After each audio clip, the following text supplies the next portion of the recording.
Hey everybody, welcome back to The Beard and the Bald. This is Paul Shirey, the Beard, joined by my compatriot, the Bald. Chris Bumbray, you sound like shit. I do sound like shit. I'm sick. I got some kind of crud. I guess it's going around, but it's kind of worked its way into my voice box. So you sound like you've been up all night puking after a drug binge. It's weird because I feel totally fine. You sound like I felt when we were watching Fighting with My Family at Sundance. Wait, say that again? I don't get it. You sound like I felt when I was watching Fighting with My Family at Sundance. Because remember we went out to that party beforehand and I had way too much to drink and I had to sober myself up. Oh, I got you. I didn't know you were that plastered.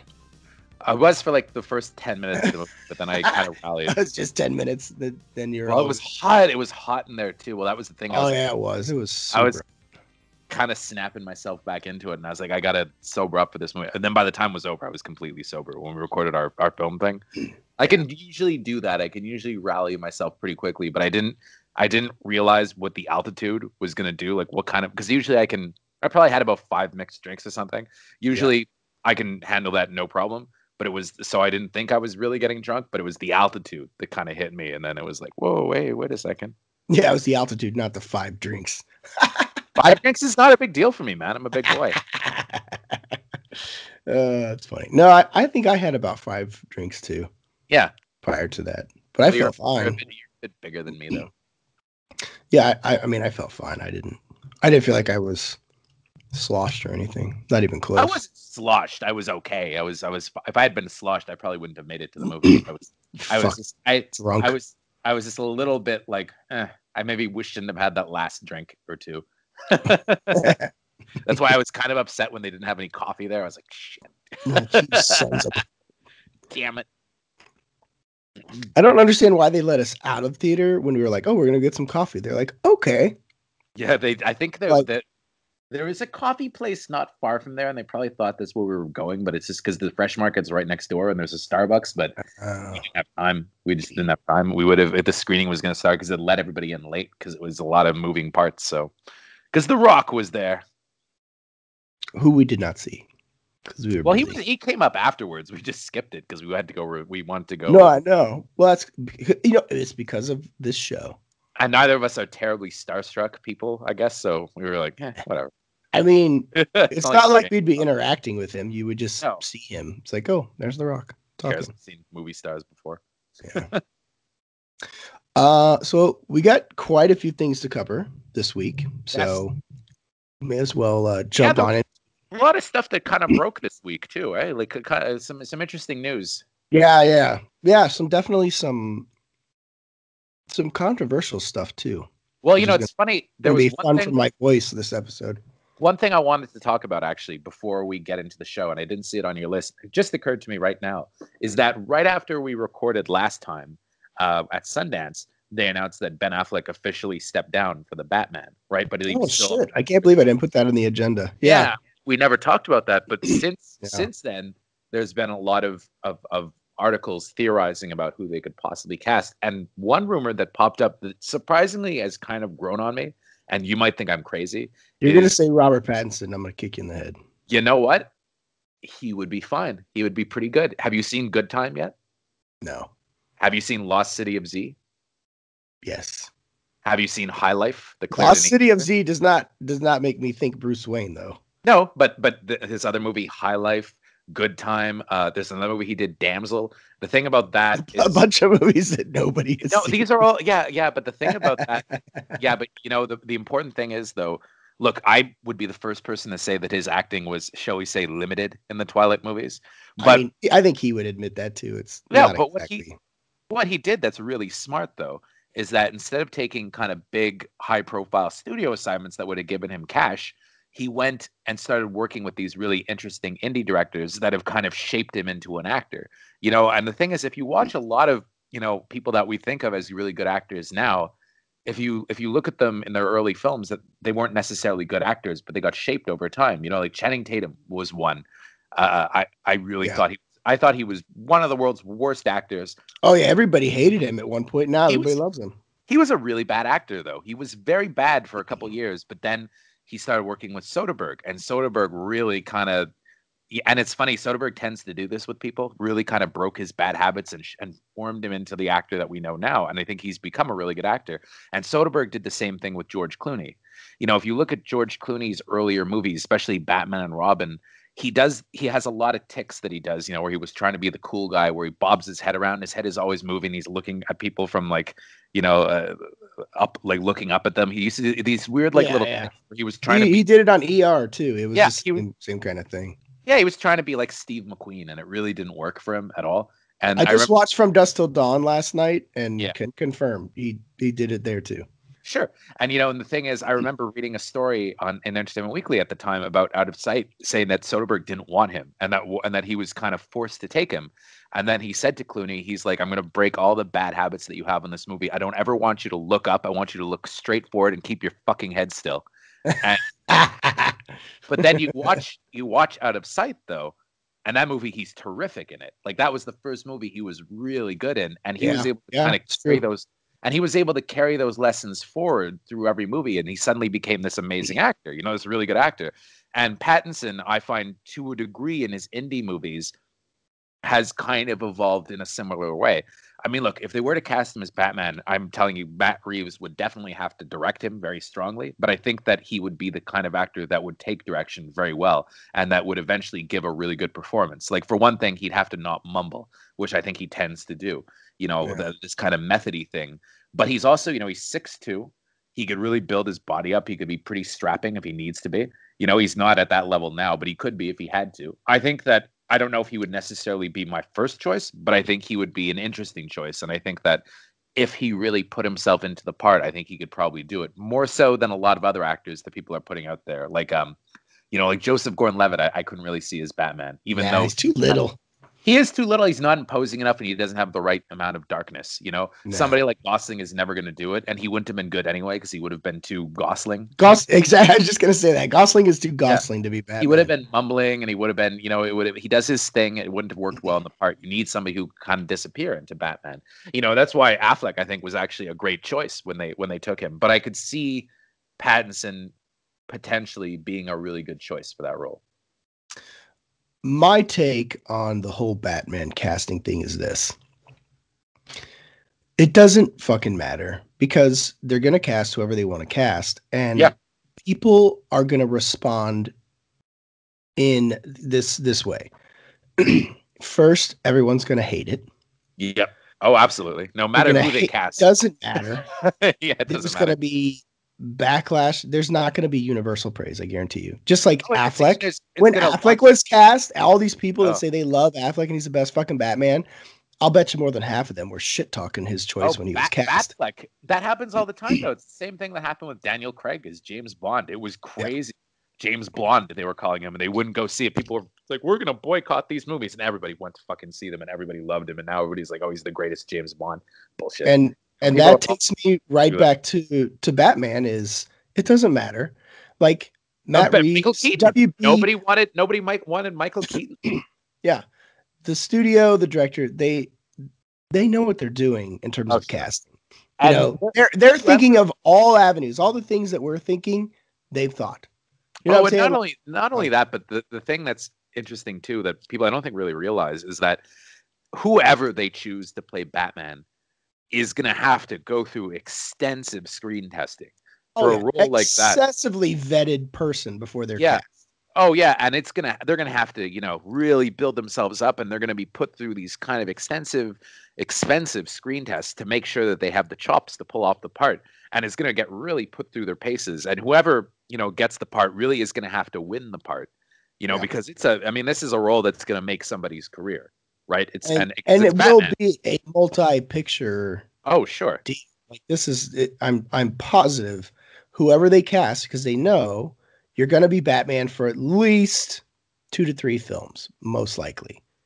And they have to approach it that way, because whether they're like, oh, we're just going to focus on solo films or not, it doesn't matter. That's fine. Even if you're focusing on solo films and not even worried about crossing over, you're still going to have to cast somebody that can last even up to the next decade. So which means probably going to be somebody I would think in their late 20s, early 30s. Yeah. So who would you cast as Batman? Knee-jerk reaction. Who would you cast? I put out a name before.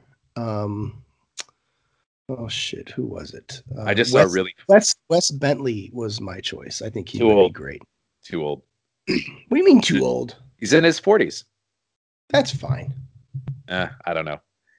He's got to be early 40s. No, they're gonna do young Batman. Go to his IMDb page right now and tell me that's not Bruce Wayne. No, he looks great, but the thing is, I don't know. Wes Bentley for me too is very iffy as an actor. At times he's great, and at times he's really bad.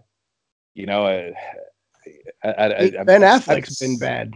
Oh sure, but I've seen Wes Bentley in some performances that were fucking embarrassing though. Ghost Rider for one. I mean, that's a terrible performance. I don't care. Come on. That was right off American Beauty. He was a baby. Well, also, he was also heavily into heroin at the time too. I mean, and you also got to look at Pattinson. I mean, if we're talking Pattinson, I mean, come on, he's got what 6 Twilight movies against him. No, but I mean, but Bentley though, I don't know.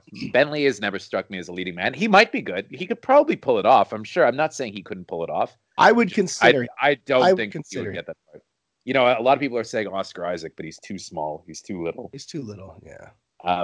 One that makes me laugh though. I'm looking at a thing now. Who should replace Ben Affleck? Timothy Chalamet. Oh, get the fuck out of here. Yeah, I don't think so. Shut the fuck up. That's so fucking stupid. I'll tell you the other choice that I don't like that people are throwing out there is Armie Hammer. Oh no. I know that he was cast for Justice League, George Miller's Justice League, but thing is, Armie Hammer's just kind of an asshole, and I don't want to see him as Batman. I don't feel like he did Lone Ranger, and I don't feel like he's really into it. I never feel like he's like really invested. Yeah, there's something about him that's just kind of aloof. So I don't know that I buy him. It depends on the role. I do find the thing about Armie Hammer, I liked him a lot in Man from U.N.C.L.E., I guess, but I find that I can always... That's true. I did like him in that. I will say that. I will. I feel like he's one of those people, though, I can always kind of spot him acting. He doesn't just disappear into a part for me. I think a lot of that has to do with the way he looks, though. This strapping 6'5", Armand Hammer, aristocrat type thing. But that's maybe prejudice on my behalf, But I don't know.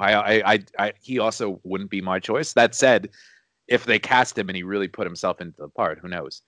Personally, my choice now, though, if it's funny, if I had to cast it, I don't know who I'd choose, but I think that Pattinson would be an interesting out of left field choice. But we'll see. It's gonna be in it. The thing is, interesting to talk about it, but it's like we're not going to have any effect on it. It's fun. 100%. Whoever gets cast in the part will not be any of the guys that we mentioned. It'll be somebody that we haven't even considered.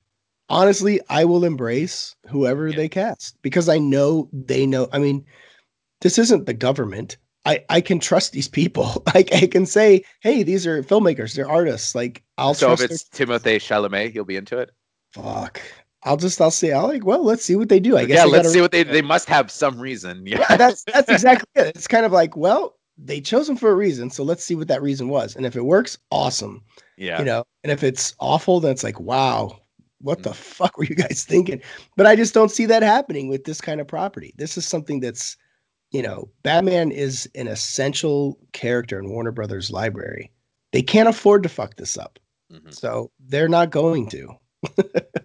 And they didn't fuck it up with Affleck, It's just Affleck's got a lot of personal problems too, He's just a guy that's like, God, why would Reeves want to take Affleck on, with all the issues that's going on, and it's just, why do that? Well, it just seems like he has his own demons, and that's unfortunate because I really still like him as an actor, and I'm kind of rooting for him to pull it together, but no, like you said, it just seems like he has demons, and hopefully he can channel, those demons into more, interesting work though, because it's kind of sad to look at his evolution. If you look at Argo, 5 years ago, he was on top of the world, but there was always something, you'd see him on the award shows. He always seemed like a little too desperate, or not desperate, but like trying to mold himself, especially on George Clooney. He was always wearing the Clooney beard, this I'm a serious actor now beard. It's just, I mean, I don't know. I'd like to see him be able to kind of put aside those demons and channel it into some really good work. And he's got some interesting movies coming out this year too. He's got like 3 movies coming out. So yeah, he's got the Netflix one, 2 Netflix movies, right? Triple Frontier, and then the Last Thing He Wanted. I think that's a small role for him though. From what I hear, it's Anne Hathaway and Willem Dafoe's movie. Like they play father and daughter. And then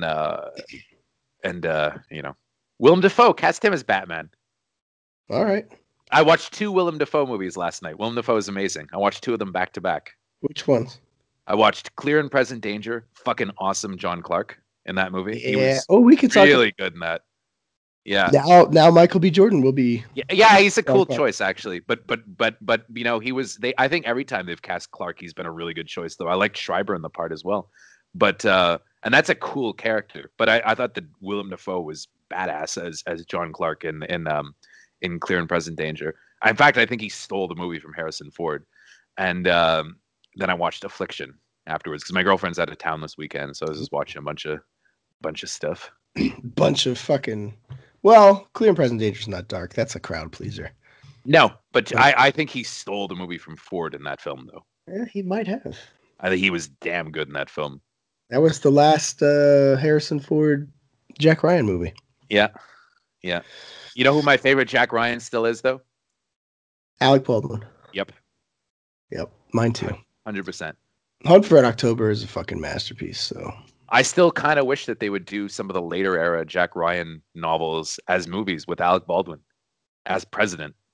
That would be fucking cool. Yeah. Bring him back. Yeah. Well, now you got John Krasinski doing his thing, and which I quite like the Amazon show. I haven't watched it yet. It's actually really good.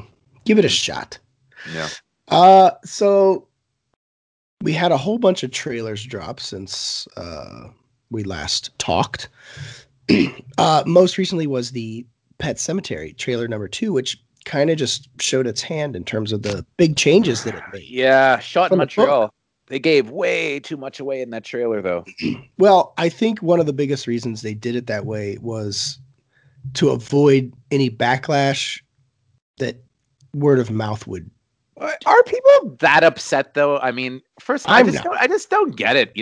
It's weird that they have to like ask the fans' permission. It almost seems like that. If they have to warn them, and who cares though? If it's not a 3-year-old, instead of a 3-year-old, it's a 10-year-old daughter. I mean, it really doesn't make a difference at all. And if the girl is a better actor, then it'll be much more interesting, probably. I mean, I don't know.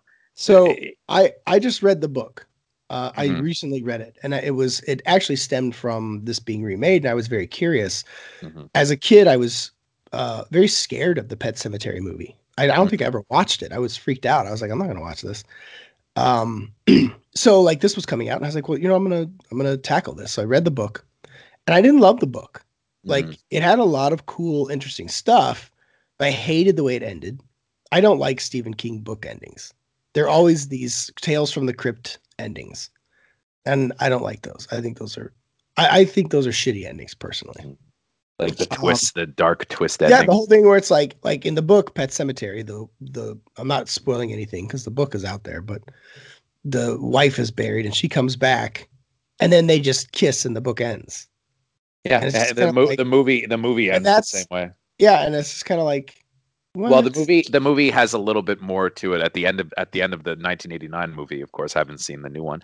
The wife comes back, and then it cuts to black, and then you hear him scream, "Honey, no!"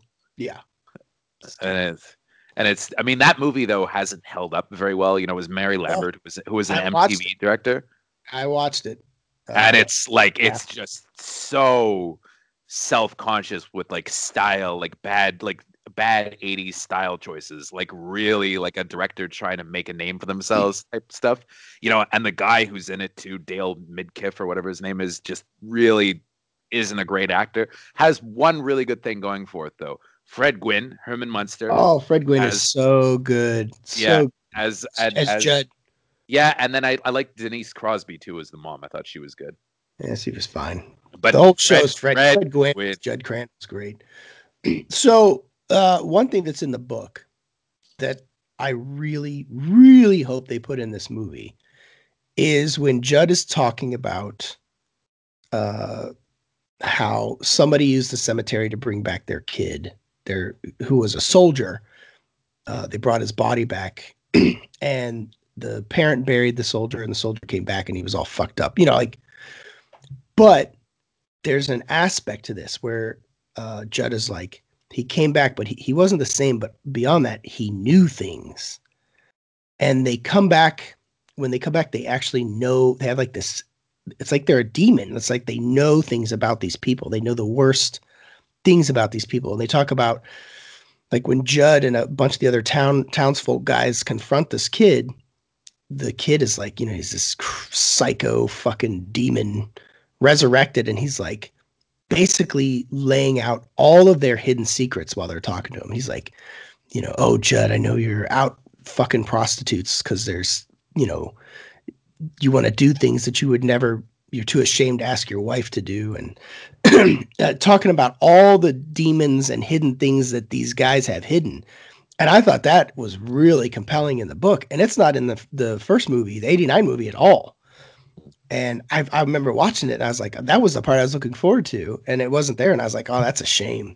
Because that's one of the most interesting things. And then when the kid comes back in the book, he's the same way.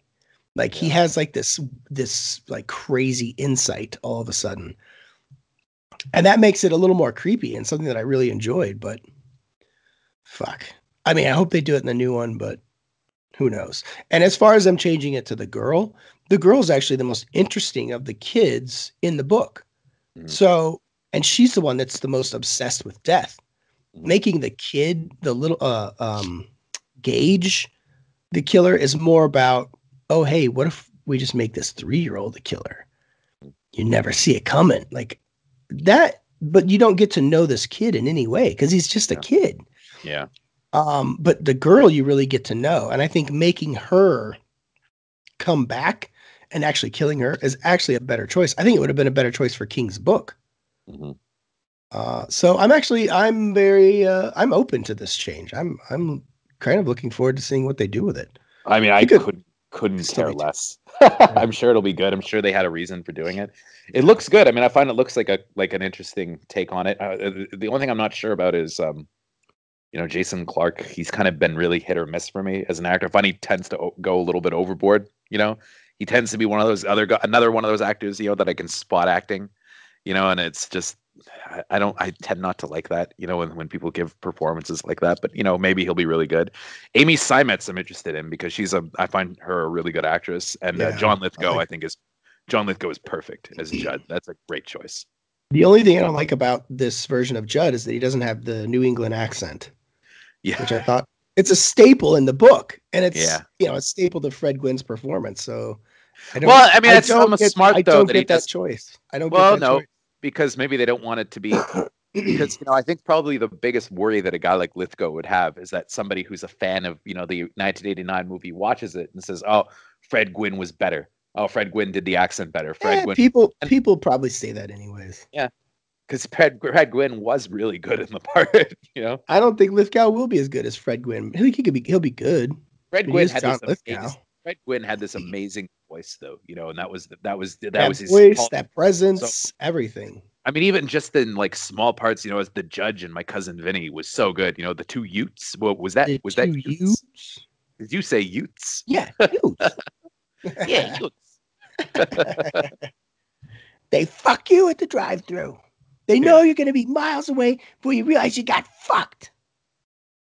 I love Joe Pesci. Can't wait to see the Leo gets whatever he needs. Leo gets. Can't wait to see The Irishman. Fuck yeah, dude! I just watched Casino again. I watch Casino probably 2 or 3 times a year. I love Casino. I love fucking Casino. I can't watch one without the other. I like Casino more than Goodfellas, but that's like that's such a weird comparison. I've had a few people tell me that. My one of my best friends, Montreal Papsy, feels the same way. We always have that talk.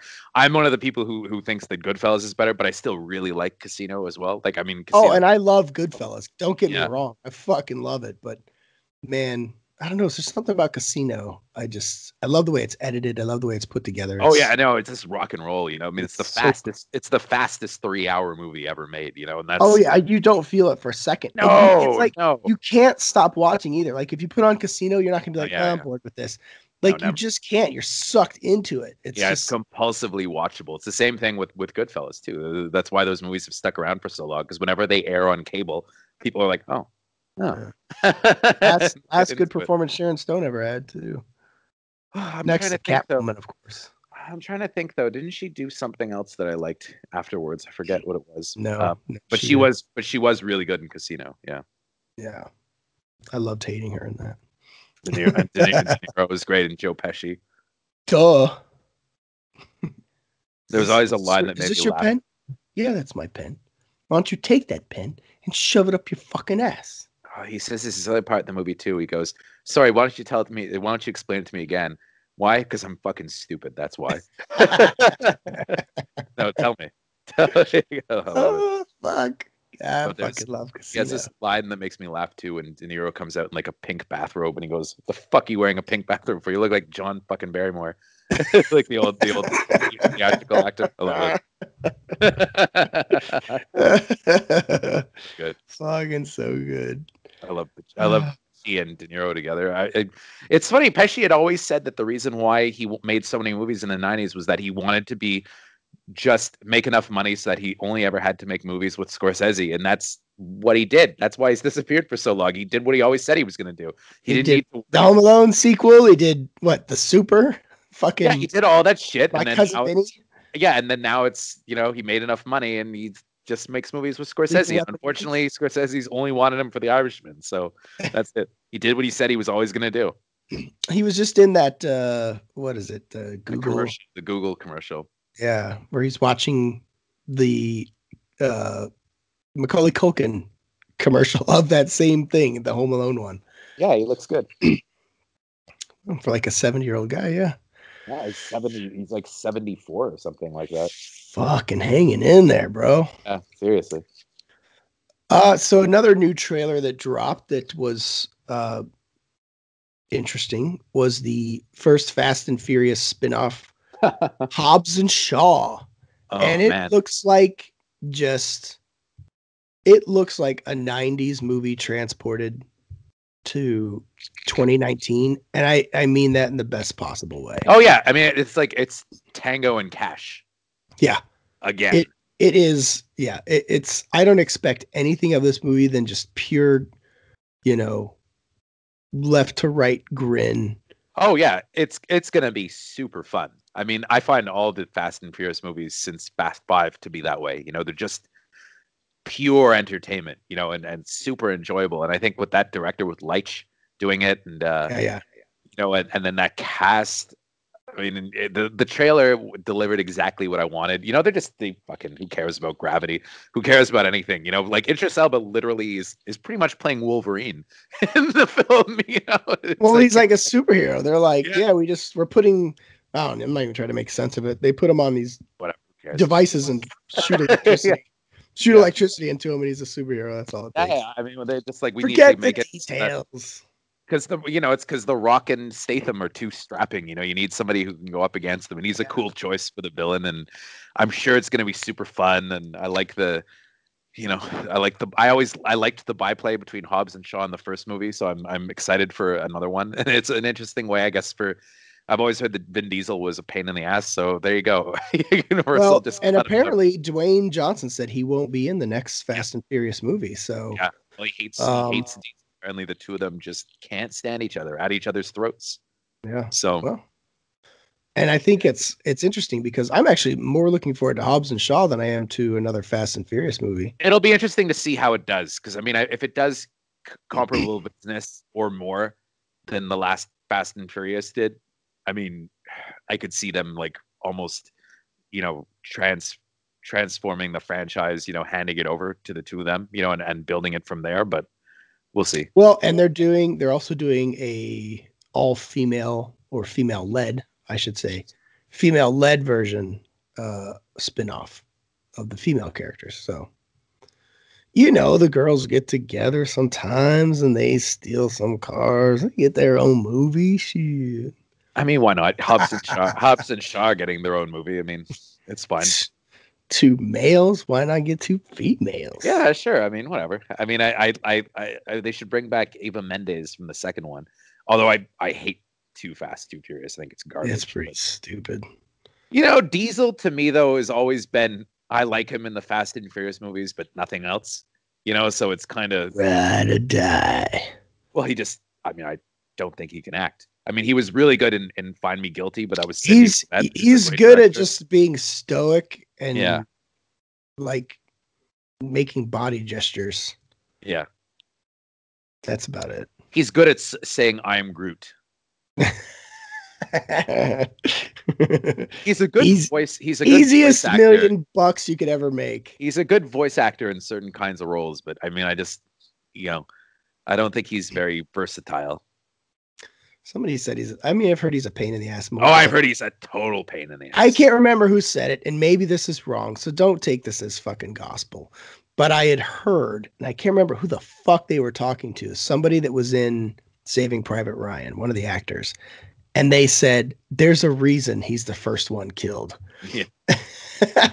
in the movie.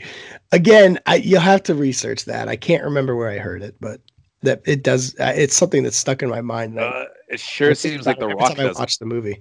Sure seems like The Rock doesn't like him very much. And I'd heard a story that James Wan, after Furious 7, made like $1 billion. The studio offered him crazy money to come back and do some more movies, and then Wan had said something like, not worth it. If I have to work with Vin Diesel, I'd rather not. And it was like they offered him like some like life-changing money or something, and he's like, nah. And things worked out pretty well for him in the end, I guess. I go take on Aquaman. Well, it wasn't even his follow-up though. He just went back to The Conjuring. He's like, I'm gonna go do Conjuring 2. Fuck it. Do a scary movie, then I'll come back. Maybe I'll do Aquaman. Things worked out pretty well for him though. Fucking hey, shit. I feel like he at this point though could get almost any movie made now that he wants. Oh, he absolutely could, but I mean, he already has said that he's taking a little break, so yeah. I think that Warner Brothers will pony up whatever they need to get him back for no doubt. An Aquaman sequel. No doubt. But I think also that Juan himself is somebody that he has shown before that he'll say no to a big opportunity. So I would assume he'd come back though, because he kind of built that world. It's not like Fast and Furious where he was kind of plugged in. I'd really like for him to come back, but I think that you could find somebody else to do it. Oh sure, but I mean, whatever he'd do, I'd be very interested in seeing though. Same thing as his partner Lee Whannell. I mean, I'm interested in seeing what he's up to now after Invisible Man. No, not Invisible Man. After Upgrade, because now he's got Invisible Man and then Escape from New York remake. And you know what? If you're gonna do an Escape from New York remake, that's the one guy I'm kind of okay with directing it, to be honest. Well, I think there's a handful of guys, but I mean, if you're gonna do it, you want to get somebody that has those sensibilities that can understand not only like what's special about a movie like Escape from New York, but also how to approach it in a way that's not going to alienate people and also that's going to bring people in. It's not an easy feat to accomplish. Logan Marshall Green would actually be a pretty good Snake Plissken, I think. Yeah, he could do it. I think Wyatt Russell would be a great choice too. It's kind of like Batman in that sense. I think there's quite a few. That doesn't mean that every time the right actor is cast. I mean, even Tom Cruise was miscast in the Mummy remake. Oh yeah. So you can miscast people, but I think generally, the right people get hired for the job. Sure. I really do feel that. Usually, if a movie is cast a certain way, if the movie doesn't work for me, it's usually not because of the way it was cast. It's usually because of some other. There's usually a bunch of reasons, and usually cast, even if it's not cast exactly the way you necessarily want it cast. If it's a good enough director and a good enough actor, usually they can at least make it so that it's interesting and definitely very watchable. Yeah. There are a lot of movies that I've seen recently that, we're going to talk about it later, but Alita, Battle Angel. I wouldn't have cast Christoph Waltz in that part, personally, if it was me. I think there were other actors probably that would have maybe been better. But it works. It totally works in the film though. And he kind of, Yeah. the performance works for sure. Not exactly who I would have thought of for the part, but he's good. He's good enough that like it doesn't really impede my enjoyment of the film. There were certain scenes that I was like, I don't know if he was the best choice, but it wouldn't be enough to make me say like, oh no, that's not, his performance isn't bad. It's just, I'm not sure he was necessarily the right guy for the part. Yeah. We'll talk some more about Christoph later for sure. Yeah. Got some things to say. So it's interesting. We're talking about Aquaman now. May as well talk there, or mention rather, that Warner Brothers is looking at doing a spin-off film that focuses on the Trench, which are a really cheap spin-off though, apparantly. Yeah, like not micro budget. Well, I don't know about micro budget. Well, like a much less, like a not, definitely not. We're not looking at $100 million film here, but no, like a horror themed version of the Trench. Which, I mean, I have to say, like, that it's not like my first inclination. Like, oh, okay, but at the same time, I mean, if they have an angle, they have an idea, they have something to go with, then why not? Let's see what it's not going to hurt anything. It sounds like a weird crossover with like what they did with the Conjuring universe, but then again, that was very successful for them. But if you want to see a good example of that backfiring horribly on Warner Brothers, though, look at the box office results this weekend for Lego Movie 2. I mean, you had the original, have this massive, massive opening, and now the sequel is literally a fraction of that, like a disaster, like a box office disaster. I don't even know if it made $30 million. And the reason for that is because right after Lego Movie came out and got really successful, they got super excited. That book that I sent you for Christmas has the story about it, how they started their own Lego Movie spin-off company, that was just going to do Lego spin-offs. And they put 2 out within a year. And that diluted the brand so much that by the time the new one came out, nobody cared anymore. Yeah, it's true. And that's Lego Batman did really good business. And I liked it. I didn't like it as much as Lego Movie. And then I saw the Ninjago movie and I really did not like it. Yeah, and that killed the franchise for them. I was like, this is just not good. It's so prepackaged garbage. And I have no desire to ever see it. And I was going to go see Lego Movie 2 this weekend. I was going to take my kid. But you know what? Like, I thought about it and I was like, I can really wait till video for this. I can save the money. I saw some of it because I went yesterday because I do this, I do a CTV movie thing, right? A TV thing. And I usually have to review, the main new releases, or at least talk about them. So I went to see yesterday the Liam Neeson one, Cold Pursuit, who we're also going to talk about later. And when Cold Pursuit was open, I walked into Lego Movie 2 to watch some of it, to watch at least the first half of it or something like that. And I did, and it was, I watched probably, a good chunk of the movie, enough to get a feel for it. I wouldn't have necessarily written a JoBlo review about it, but to talk about it for a minute on TV, I guess I saw enough of it. Like I had to watch some of it, and no, it's very much prepackaged. I mean, it's a vehicle to sell toys, and it's cute and it's charming, and there are things about it that really work, but it's not. The thing is, when the Lego movie came out, I think it was a big shock to people's systems, right? Because nobody was really expecting that much from a Lego movie, and it was kind of the way it was. It was really funny. It didn't take itself too seriously. But now you've had 2 other movies that have done the same thing. So it's not feeling fresh anymore.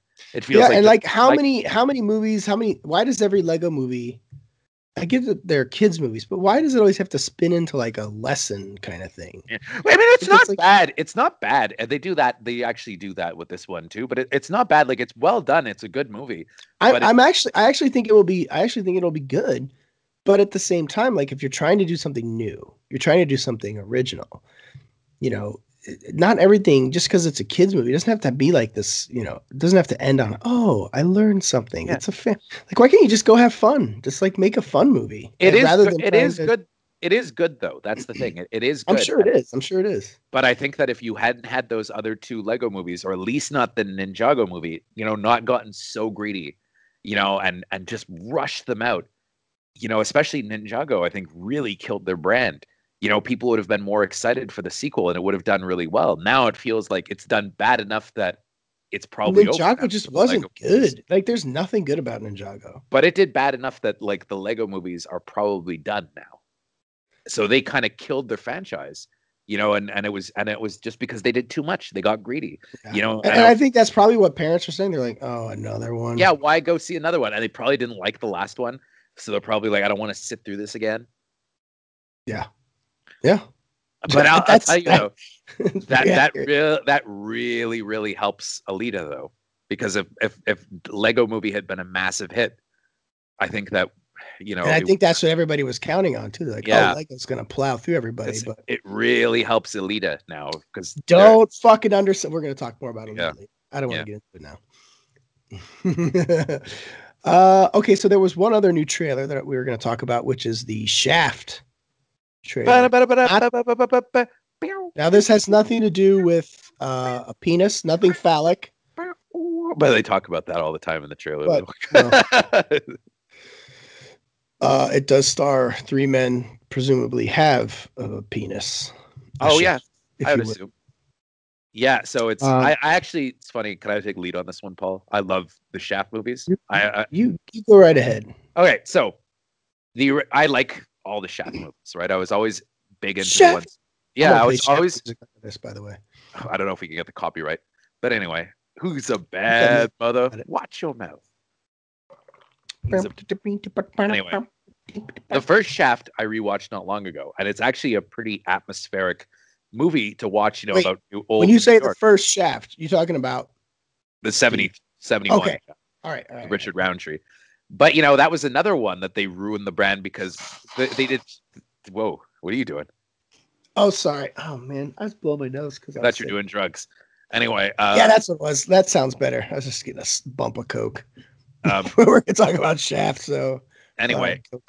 The Shaft movies, the three Shaft movies are pretty good, right? Even Shaft in Africa is the third one, but it's really silly, but it's like almost like a James Bond movie. So it's fun. But what they did that was a big mistake is they spun Shaft off to a TV show. And if you watch the Shaft movies, they're like hardcore R-rated. Really? Yeah, he's having sex with everybody. Roundtree? Yes, with Richard Roundtree. It was a TV show on like CBS or something like that for like a year. And it was a disaster because they basically turned him into just your average TV detective, where he wasn't having sex with women and he wasn't, he was never swearing. He was very clean cut, and they turned him into something that just definitely wasn't Shaft, and it killed the franchise. If they hadn't done that, the Shaft franchise presumably could have continued past the blaxploitation era, but instead it kind of became a casualty, which is too bad because Richard Roundtree is a really cool actor. He has a really cool presence, and he's great in all the Shaft movies. I never saw any of the TV shows, but I know of it from its reputation. Its reputation is really bad, and even Roundtree has always said it was a disaster and they should have never done it. But if you watch Shaft in Africa too, it's kind of cool because you could really see how it could have gone beyond just like the New York urban thing, because it is like a James Bond movie. He's in London for a while. He goes to Africa as per the title. And it's kind of a globe-trotting adventure, much more in that style. Even the director was it was this guy John Guillermin who did the Towering Inferno and the King Kong remake. So it was like they put money into it and they made it. They were trying to build it into this kind of, basically like the Black James Bond franchise, and it really could have worked if they hadn't gone to TV. But I always liked that character, and I liked the John Singleton movie in 2000, but my problem with that was that they watered it down so much to be PC that it wasn't really Shaft anymore. And it looks like this one is doing the same thing even more. I will say this: Samuel L. Jackson should have gotten a series out of Shaft, though. It's crazy that it took 19 years for them to do another Shaft movie.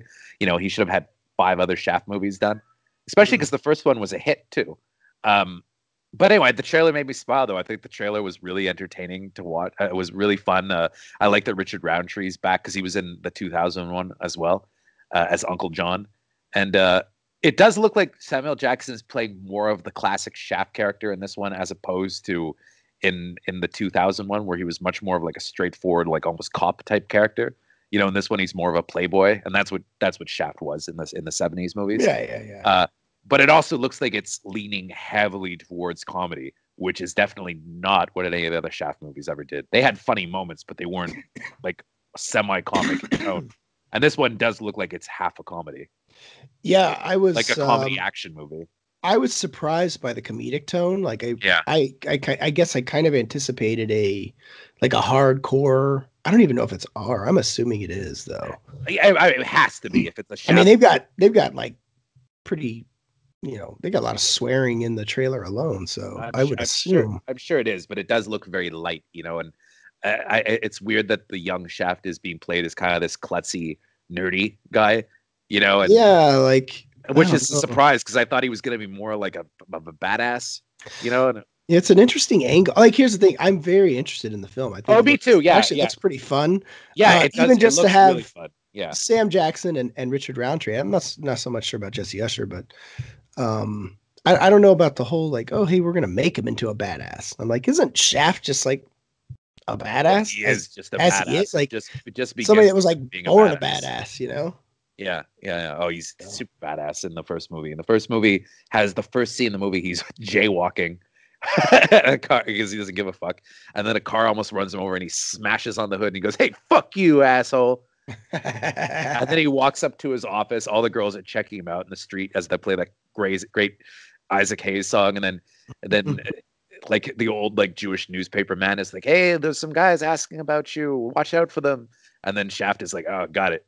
And then he goes up and he like fucking beats the shit out of one guy in an elevator, comes up to his office and throws a guy out the window. That's just a Tuesday morning for Shaft. Yeah, bro. and the cops are like, another dead body at Shaft's office. Oh well. Must be Wednesday.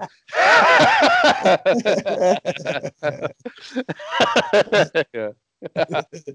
It makes me think so much of Black Dynamite. Because Black Dynamite, I think, is just like so fucking great.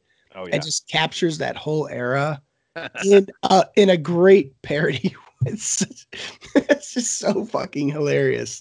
Well, the cool thing about Black Dynamite too is that Michael J. White isn't playing Michael J. White playing Black Dynamite. He's playing, I forget what they're the alternate, like the fictional character name that he took for the actor that he's playing Black Dynamite. Oh yeah. Ex-football player, like he was trying to be like a Fred Williamson type, and I like that a lot. Like that adds layers because the guy who's playing Black Dynamite is supposed to be a really shitty actor, so he's like missing his lines and his cues and stuff, and it's really funny.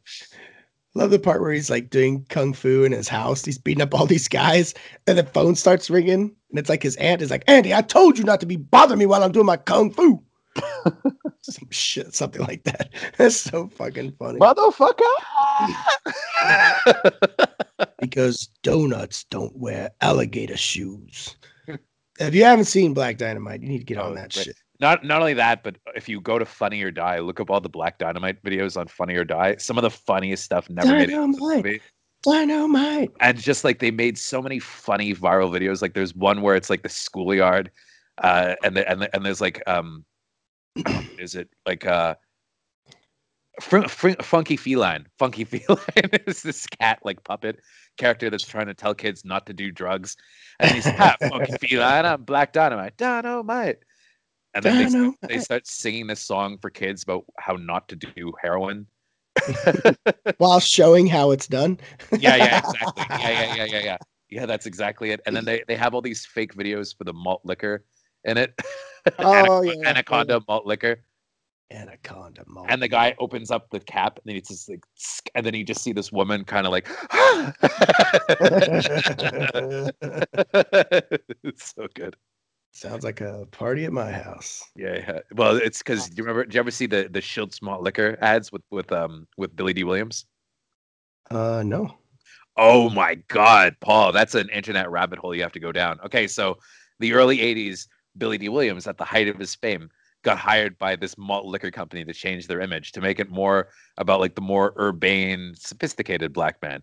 So you see this. So he's in his apartment. Yes, black men that wear capes. He's super cool, right? He's in his apartment. He's kind of relaxing, and then he goes Schultz Malt Liquor, and he goes, Schultz Malt Liquor? Yeah, Schultz Malt Liquor, and he goes works every time. That's the key. That's the catchphrase. Works every time.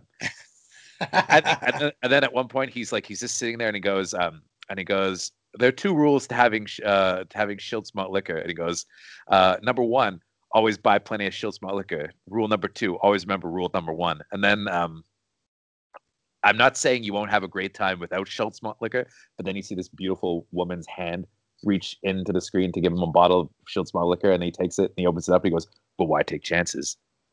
I'm not saying you won't have a great time without Schultz Malt Liquor. I'm watching one right now with Gregory there's- Hines.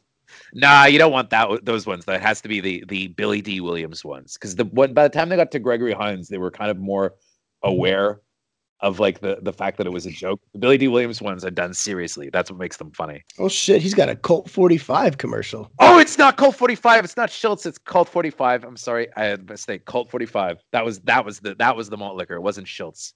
It was Colt 45. Colt 45 works every time.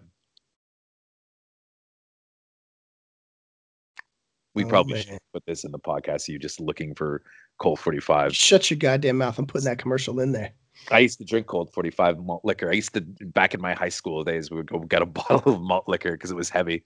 I've never had malt liquor. I don't even know what the fuck I have like. malt liquor now. It'll make you sick. Well, it's this heavy beer, basically. It's this good. beer with a much heavier alcohol percentage. I don't really like beer that much. Like I'll drink. I actually have beer in the fridge in case. Honestly, it's like if a friend comes over, like they don't drink anything else, like I'll have a beer for them. But I'll drink it myself. My girlfriend drinks a lot more beer. My girlfriend drinks a lot more beer than I do. I drink mostly gin and tonics at home. Yeah. I always have a big bottle of gin, a big bottle of Angava gin, and a big bottle of tonic in the fridge. That's what I like. Lime. Rum and vodka are my poison of choice. All right, so let's talk about some other shit. Before we get into it, Paul, can we pause for a second? I really need to take a piss. Oh yeah, you can go take a piss. I'll be right back. You can excavate. I'm gonna play some Shaft music while you're pissing. I'll be right back. Right now, Chris Bumbre is gonna go take a piss. You know what that means? It's time for you to go reach into your fridge and grab a Colt 45. Now, Chris may be taking a piss because he had too many Colt 45s, but you need to catch up. Head over to your fridge right now. Grab a Colt 45. Pop that cap. Hear that fizzle. Chug that drink and gulp, gulp, gulp it down. Colt 45. I think when you're sick, it's kind of a gift when you get this voice thing. But then when you get better, it goes away, and then you just, what the fuck are you going to do then? I don't know. Being sick sucks, though. Not my favorite thing. So I'm just drinking coffee, though. Iced coffee. I'm drinking iced coffee from Starbucks. And I'm back. Hey, welcome back, Chris. We were just talking about you. Oh. Actually, I just did a Colt 45 commercial with my sick voice. Colt 45 works every time. I just wanted to see how it would work. I think it would. They made a commercial on Mad TV. They made a spoof of Colt 45 with Billy D. Williams as Billy D. Williams, and it was basically Colt 45's line of Colt medication. So basically, they show this kind of really sick white guy at home on his computer, and he's sneezing, and then then Billy D. Williams shows up and he goes, "Here, have a swig of this." And he's like, "Colt 45," and then he takes a drink, and then you see him at the next time he's at a nightclub and he's partying, and then he comes back on screen and he goes, "Colt 45. I mean, it's not going to make your flu any better. You just won't give a fuck." Yeah. Maybe I should get some Colt 45. Yeah. All right, so jumping into a little bit of news stuff here. A big announcement this week, which was not unexpected for me, was Paramount pulling the plug on David Fincher's World War Z sequel, which I just can't believe, and I didn't believe for a fucking second that this movie was ever going to happen. Oh, me too. David Fincher, the first one barely happened. A zombie movie yeah. with Brad Pitt. It's like, don't get me wrong, I think it would be fucking awesome, but in no way did I ever think that this movie was going to happen. I wish I was wrong. I really, really do. Yeah, I just because I couldn't even imagine what a zombie movie directed by David Fincher for presumably this massive budget would have looked like. What kind of movie would he it'd be deliver? like Steven Spielberg directing the Avengers or something. Yeah, like what kind of movie would he have delivered? That's the thing. Like it probably would have been really cool. It would have been amazing. It would have been, it's a Fincher movie for one. Fincher doesn't make boring films. Like he makes, even if you hate some of them, they're all fucking compelling as shit. They look beautiful and they're just often strange and cool and twisted. And I'm sure it would have been the same here, but I just didn't see it fucking happening. And it doesn't seem like it's really something that Fincher would even be that passionate about, though, to be honest. Like, yeah, I mean, that's it. I'm like, he must have had an angle. He must have found something that he was like, yeah. But Fincher is he's a strange and interesting filmmaker. And he makes weird choices. I mean, I love his show. I love Mindhunter, I think, is great. Have you been watching Mindhunter's? And he's directing episodes in season 2. Yeah, and he directed like 4 in season 1, and I think it's something like that for season 2. But I kind of wish now, though, after watching that Cambridge Analytica doc at Sundance, The Great Hack, it's coming on Netflix soon, that they would make a Social Network 2 following Zuckerberg through this whole thing, because it was weird, the arc of Mark Zuckerberg, right? Because after Social Network came out, everybody hated him. He was a pariah, but then he started making all these charitable contributions, and then everybody was like, oh, wait a second, this Zuckerberg's actually a great guy. The movie was way too rough on him, and blah, blah, blah, blah, blah. Then the Cambridge Analytica and the hack thing happened, and then everybody's like, oh, fuck this guy. And he's really slimy. If you look at his like testimony and shit like that, he's a scumbag, and have you ever seen? So the Social Network 2 could potentially be really cool, really interesting. I think that would be interesting. I'd watch it. Yeah. But have you ever seen any of Zuckerberg's like YouTube videos or his own? So he does not seem like a normal human. No. Like he seems like an alien trying to be human. I mean, you see him at the congressional hearings, and it's like Facebook's data, on the people was shared with companies, and he's like acting almost like, what do you mean that's not right? What do you mean I can't do that? He's an odd motherfucker, man. Yeah. Like he's like in the backyard with some friends and he's like, we're smoking meat. He's got like his grills in the back. He's like, we're smoking this and this and this. And you have to watch it. It's fascinating. You can't turn away. You're like, is he acting? Is he trying to act? Is this really something it's so weird. He's just an odd fucking dude. Yeah. Like, just strange. And I've like it could get so interesting though if you get really meta with it too, and then you follow him as the Social Network is being made and as he gets pissed off about that, like you get really really meta. I love it when things do that. It's funny, I was watching High Flying Bird, this Soderbergh movie for Netflix last week, and at one point they start talking about Netflix and Hulu and streaming rights, and I really like that, when they start getting, this is what's happening right now. It's kind of crazy, and they would, I could see them doing that with the Social Network too, especially with a guy like Fincher directing it. I'd be down for it. I think I have no idea what he'll point. I'm either way. I'm interested in whatever Fincher does next. He's fucking a fascinating filmmaker to watch. So I'm happy we'll at least have Mindhunters 2. Which I've never disliked any of his movies. There are some that I've liked more than others. I tend to like Fincher more when he's unleashed. Like probably the one that I liked the least was his Girl with the Dragon Tattoo, just because I felt to a degree that anybody could have done it. Although, and that a perfectly decent, because he just filmed the book, right? But yeah, but then it's still a good movie. It's still a very good movie. It's good, but it's also very anticlimactic. Well, the book is too, though. Yeah. And I just got Girl in the Spider's Web, but I haven't watched it yet. Awful. We'll see. I'll give it a shot. Yeah, because they sent you all the cool swag.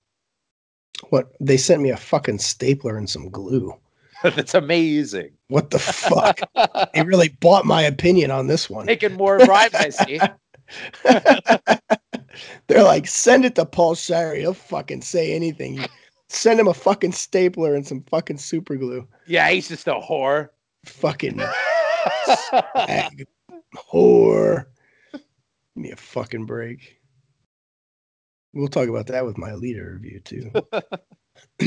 Fuckers. So anyways, I'm interested to see what Fincher does next. I have no fucking idea what he'll do. but whatever it is, I'm sure it'll be cool.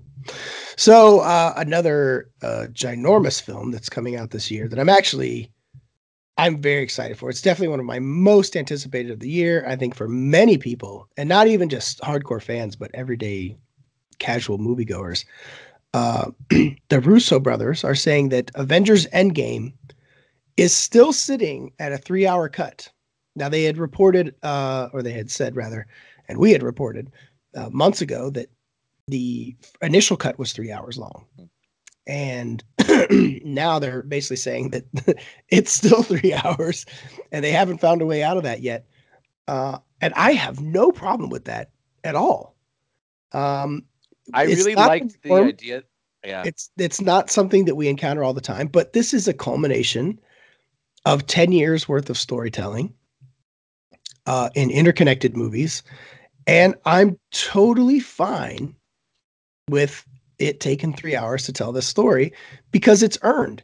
Now, there's people out there, and I know people that are listening that will fight tooth and nail over Batman vs Superman, justifying the length of the R-rated 3-hour cut. But I don't think that was a story that needed 3 hours to be told. I think it's one of the main criticisms I have of Batman vs Superman is that it didn't need to be a 3-hour movie. There's so much extraneous shit in that film that just should have been cut that didn't need to be there. Now, if you do look at it like it's the conclusion to this, decade-long franchise, then 3 hours does make sense. The only thing is, I love the idea, and somebody said this on Twitter. I don't think it'll ever happen. That you could release it with an intermission. That'd be really cool. The thing is, I don't think it'll happen though, because I think that as an audience, we're not accustomed to that anymore. And what do you need an intermission for? Well, no, go to the bathroom and stuff, like an entr'acte. They used to have that in the 60s. That was pretty routine, and that's how Tarantino releases a lot of his movies, but I just don't think they'd do it. I actually don't think it's going to come in at 3 hours. I think it'll be close though. I think it'll be 240, 250. Yeah. Probably that would be the range that I would think, which is fine. If you want to get that long with a even longer cut on disc. But that's fine. I mean, to me, that story, I would feel cheated if it was a 2-hour movie, and be like, well, yeah, if they did like, it's only an hour 45. We wrapped it right up. I'm like, whoa, wait a minute. Yeah, because it's special. It's not just another installment. Well, and you've got a lot of threads to pull. There's a lot of threads to pull still. There's characters lingering. And if they're looking to change the MCU, and the MCU is going to change in a big fucking way after this movie, not just because of the culmination of this storytelling and presumably the death or retirement of some of these characters, but you're also they're getting ready to fold in a whole slew of Marvel-owned properties, including Deadpool, X-Men, all these characters, including Fantastic Four. So the library is about to open up in a big, big way, and they kind of got to make room. I do like what Marvel does, though, and I find that they've been really good at this, making the team-up movies, the Avengers movies, feeling like they're an event, like they're special, by making them a little bit longer than the others. So you get like the 2-hour solo movie, which is great, but then, when an Avengers one comes out, it's like, okay, well, this is special because there's more characters and this is an event, so let's make it a little bit longer. They've been doing that, especially since the Russo brothers took over, and I like that. So I have no problem with Endgame being longer. 3 hours. The only reason I could see it not being 3 hours is just out of greed, them wanting to squeeze as many playtimes in as they can. And I think that movie theaters exhibitionists are really kind of banking on this one to come and, pull them out of a slump, especially because the first, quarter of the year hasn't been doing very well. So they're, waiting with bated breath for this, and they may push them to make it shorter so they could squeeze in more running times, because if they make it 20 minutes shorter, they can maybe squeeze in an extra running time during the day on each screen, but that said, if they stick to their guns and they release it as a 3-hour movie, I'm fine with it. The Lord of the Rings movies were 3 hours each, and that was fine. I think they'll, even if they keep it at 3 hours, I think it's going to make a fucking mint. Oh God. Yeah. Of course. I mean, and we were talking about Titanic earlier, like Titanic was over 3 hours. And that movie was in the #1 spot for like months. It was ridiculous. And I think Endgame will be too. I think Endgame will sit pretty for a good while before it's unseated. And even when it's unseated, it's still going to be sitting pretty. So I don't see anything stopping that, to be honest. I do think that I don't know. I'm very, very curious how Captain Marvel's going to do, because I am not seeing the buzz for that. It feels like the lowest buzz for any Marvel movie. I think it's going to do very well. I think you're surprised. I mean, maybe. I don't know. I feel like I don't know. I'm just not feeling the heat. I'm not excited for it. Like, I'm going to go see it, of course, but I'm not like, oh man, I can't fucking wait. Like, I'm more interested in the post-credits scene and how it ties into Endgame than I am like her story. I'm so annoyed by fucking Brie Larson, who I guess she did an interview with In Touch or something, and she was like, taking on this role is like my form of activism. No. And I'm just like, oh my God, can you Presumably she's getting paid quite a bit of money for it too, though. That has something to do with it. I mean, it's just so like, shut the fuck up, man. Like, can't you just be cool? Can't you just say like, this is really cool, I get to play a superhero? Why does he have to make it? Because it just annoys people. Well, it's not a form of activism because it's you're getting paid to do this job, so you're not an activist. Yeah. Well, she's like, oh well, it gets my name out there, and then it allows me to do these things. So in a way, it's my form of activism. And I just think it's so funny how people rally behind these people that make millions of dollars, that do way better than we do.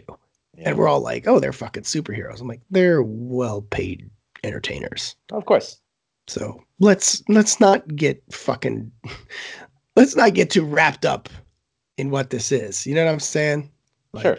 Yeah, like it's like Ava DuVernay, like throwing a big shit about there not being opportunities for females. She's making millions of dollars. Well, I don't know. I think you might be surprised about Ava DuVernay about how much money she's actually making. I have a friend who's a friend of hers, and he's been over to her house a couple of times, and he said she's very, very modest person, not what you would think. Somebody like her, I will take that a little bit more seriously than I will somebody like Brie Larson, who's going to make a mint off of these movies. And she's signed for sure. You could do good things and stuff, but it's just, I just don't like that. This is my form of activism. It's like, well, let's be honest. You're playing a superhero, and you're going to become a movie star. Like, that is what it is. And in that case, would you do it for free? If it's activism, would you do it for free then? Yeah. Are you going to donate your paycheck to fucking? Yeah, exactly. Donate your paycheck. What are you doing? Donate your paycheck. Donate your paycheck to a cause you're really passionate about. Then I'll understand if you say it's. Put your money where your mouth is if you're going to fucking say stupid shit like that. It alienates a good chunk of your fan base too, the Marvel fan base, because they're just like, guys, come on, we want to be entertained, we want to see these movies and just enjoy them. We don't want to feel like we're getting involved in something political. I feel that way. Go see a movie. I feel that way though about both sides though, and I'm starting to feel that way about Chris Pratt as well, because it feels like every time he's going on TV now, every time he's giving an interview, every time he's tweeting, it's really religious, and it's heavy-handed. And I'm probably more religious than a lot of people out there, but I feel it's just giving me a bad taste. It's leaving a bad taste in my mouth. And I find the religious. Yeah, it's everywhere. It's on, Colbert. He's talking about Hillsong, which is, very anti-LGTB, and that's, that chunk of his audience is LGTB, and they're paying to see the movies, so he's turning them off, and it's just. I don't know. He's starting to rub me the wrong way. In a weird way, I find he's becoming like the new Kirk Cameron, almost. Like, he's not that bad yet, but I mean, I don't know. He's really turned me off because of all this, the heavy-handed religious thing. I don't like to know that much about people's personal lives as well, though, like, or what they believe in, regardless of which side they're on. I like to think of them as an actor so I can believe them as a character. That's more what I'm interested in. Yeah. I'm a very left-leaning guy. You're maybe center right. I don't really care which way the actor leads. I don't really need to know. I just really want to see what kind of work they're putting out, what kind of thought they're putting into the characters. Well, we also live in an era now where a lot of people encourage you, or they want to pick their heroes. Like, yeah.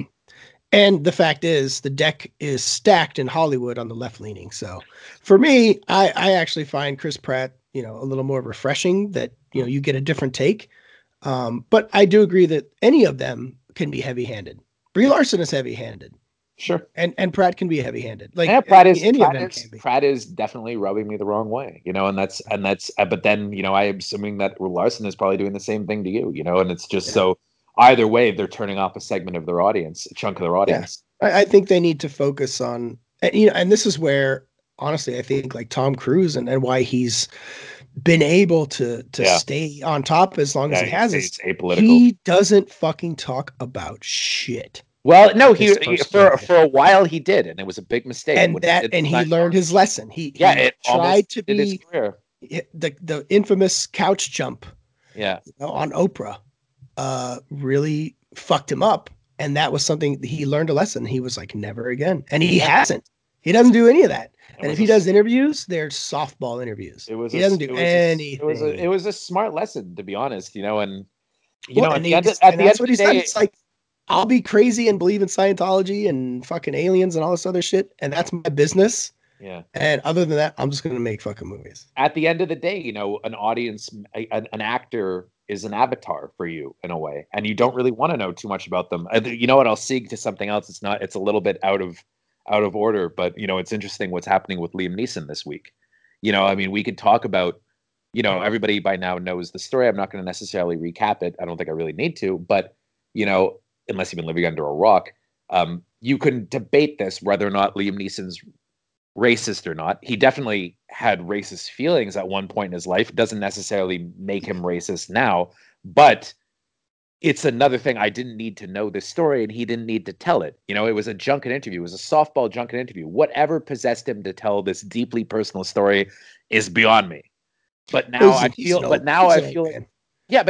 I know too much about him, though. I know like a thing about him that I didn't really need to know. I didn't need to know that he wanted to go on a murderous rampage against random black men 40 years ago or 30 years ago.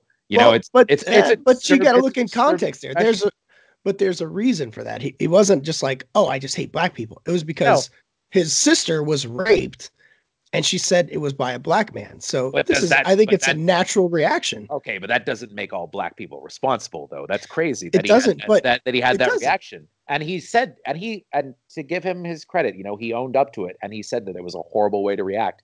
But why tell that? Why tell that story? But why tell that story?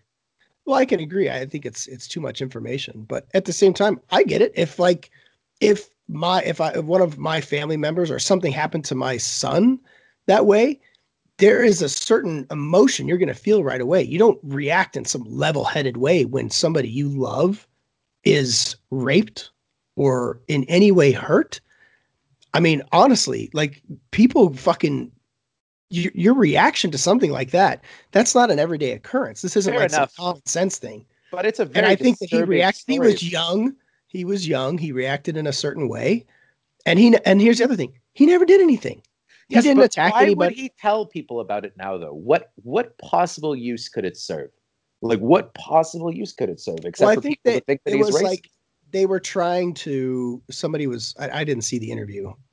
I listened to it. It wasn't something that she ever asked him to say. I didn't hear it though. I don't blame. It was like a fucking junket interview. It's the same thing that the way Eric interviewed him, almost. I mean, it's just. Well, it's funny because he said He started to say motherfucker in Eric's interview, and then he stopped himself. I think he just kind of like he's just an open guy. I think that's what it is, and just kind of backfired. Real. Oh God, huge. Like and it's just. Why would he say that? And it's something I never needed to know that about him. If he had that chapter in his life and he doesn't want it, that he should keep it personal. Then I get, maybe the reaction that he had. It's not for me to say. I've never been in that situation myself. I'm very disturbed by it. I find it a very disturbing story. And it sounded like he just wanted to commit violence against a random black person, which to me is very fucking racist, regardless. Yeah, but it wasn't. But it was. Okay. But let me finish though. But I've never been in that situation before. Okay, and I'll say that. Okay, but he really didn't have to tell that fucking story though. Like I don't need to know that personal chapter in his life. Like why does everybody need to know that now? And it's gonna be his legacy now forever. People are always going to talk about that with Leeson, whether or not it ends his career or not. Whether it ends his career or not, it's always going to be there. It's always going to be a footnote in his career. And it's like, why the fuck did he do it? It's stupid. Yeah, I agree. I think it's it's bad. It's bad publicity. Yeah, and There's no way, he's it's no way more than around. that though. He's really tarnished his legacy, dude, in a big way. I I mean, don't know. I'm curious to see if he stays in Men in Black, International. I think if they take him out, that's just fucking stupid. I don't know, man. That's childish as fuck. That's so stupid. I don't know. I Give mean, me I a think he's break. handling it in a relatively good way If because if we're gonna start taking people out of movies because of things they say publicly, Hollywood is about to fucking disappear. sure, sure. That's But just fucking ignorant. but that said, you have to understand why a huge chunk of his audience, the African Americans that go see his movies, that actually make up a big chunk of his audience if you break down the demographic because they like action movies. Who doesn't? African American guys like action movies just as much as white guys like action movies. So that audience is for sure turned off of Liam Neeson now, and why wouldn't they be? I mean, And I'm not turned off on seeing an Ice Cube movie, and he said things, in his songs and his music and all kinds of shit against oh white sure, people. I'm absolutely. still gonna go see his movies. I love Friday. Friday's one of my favorite comedies ever made. I don't hold that against people. And I also understand that people grow and change and they have experiences and they have emotions and they have things and we're all human. I just This don't is know the why he problem. would. This is the problem that we have right now is we don't allow people to be human beings anymore. We don't allow faults. We don't allow mistakes. And we say that we want people to apologize, but we still don't forgive. But I It's just don't understand why he would even say that in the first place, though. It's just like this unbelievable, you know, mistake that he made. Like, and I just don't know why he would ever think that was an acceptable story to tell. I'm sure he regrets it in many ways. I think he was. It's just one of those things where you're trying to convey something and it just didn't work. Makes you think maybe not all actors are geniuses. Like, Well, I mean, but the other thing too is like I know that we want to have a separation of actor and person, but you also have to recognize that the actor is a person sure. and they do have lives and they do have things that inform who they are. And a lot of them pull from those experiences to make them a good actor. And it's kind of what informs their performances. Like you go to that. I remember watching the making of Dracula, Bram Stoker's Dracula, and Gary Oldman is sitting in costume. And you can watch this. You can probably find it on YouTube. And he's sitting in like his trailer or something, and he's looking at pictures of his family. And he's getting ready to shoot a scene where he's got to be very emotion filled. It's after his wife commits suicide before he becomes a vampire. And he comes back to the castle and he finds out that she died. And he has like this huge emotional reaction. So he's sitting in his trailer and he's just looking at pictures of his family. He's just staring at them, you know. And he's talking about, he's like, I have to get to a place for this scene. So, he's talking about kind of how he does that. And I think that's, this is what makes actors who they are. There's a certain part of their personality that they pull into all of their roles. Yes, but why is that a story though that Neeson felt he needed to share with people? Well, because the story, I mean, I think for Cold Pursuit, what he was trying to relate, because in the movie his son is killed, and then he has this vicious reaction. He's a normal person. Do you know though that have you seen Cold Pursuit yet though? No, I know what it's about though. I watched it yesterday. Like it's a comedy. Yeah, it's like a dark comedy. It's a straight up comedy. Oh, is it straight up comedy? I thought it was like it's like Fargo. It's violent, but it's a comedy, and it's almost entirely played for laughs, for gags.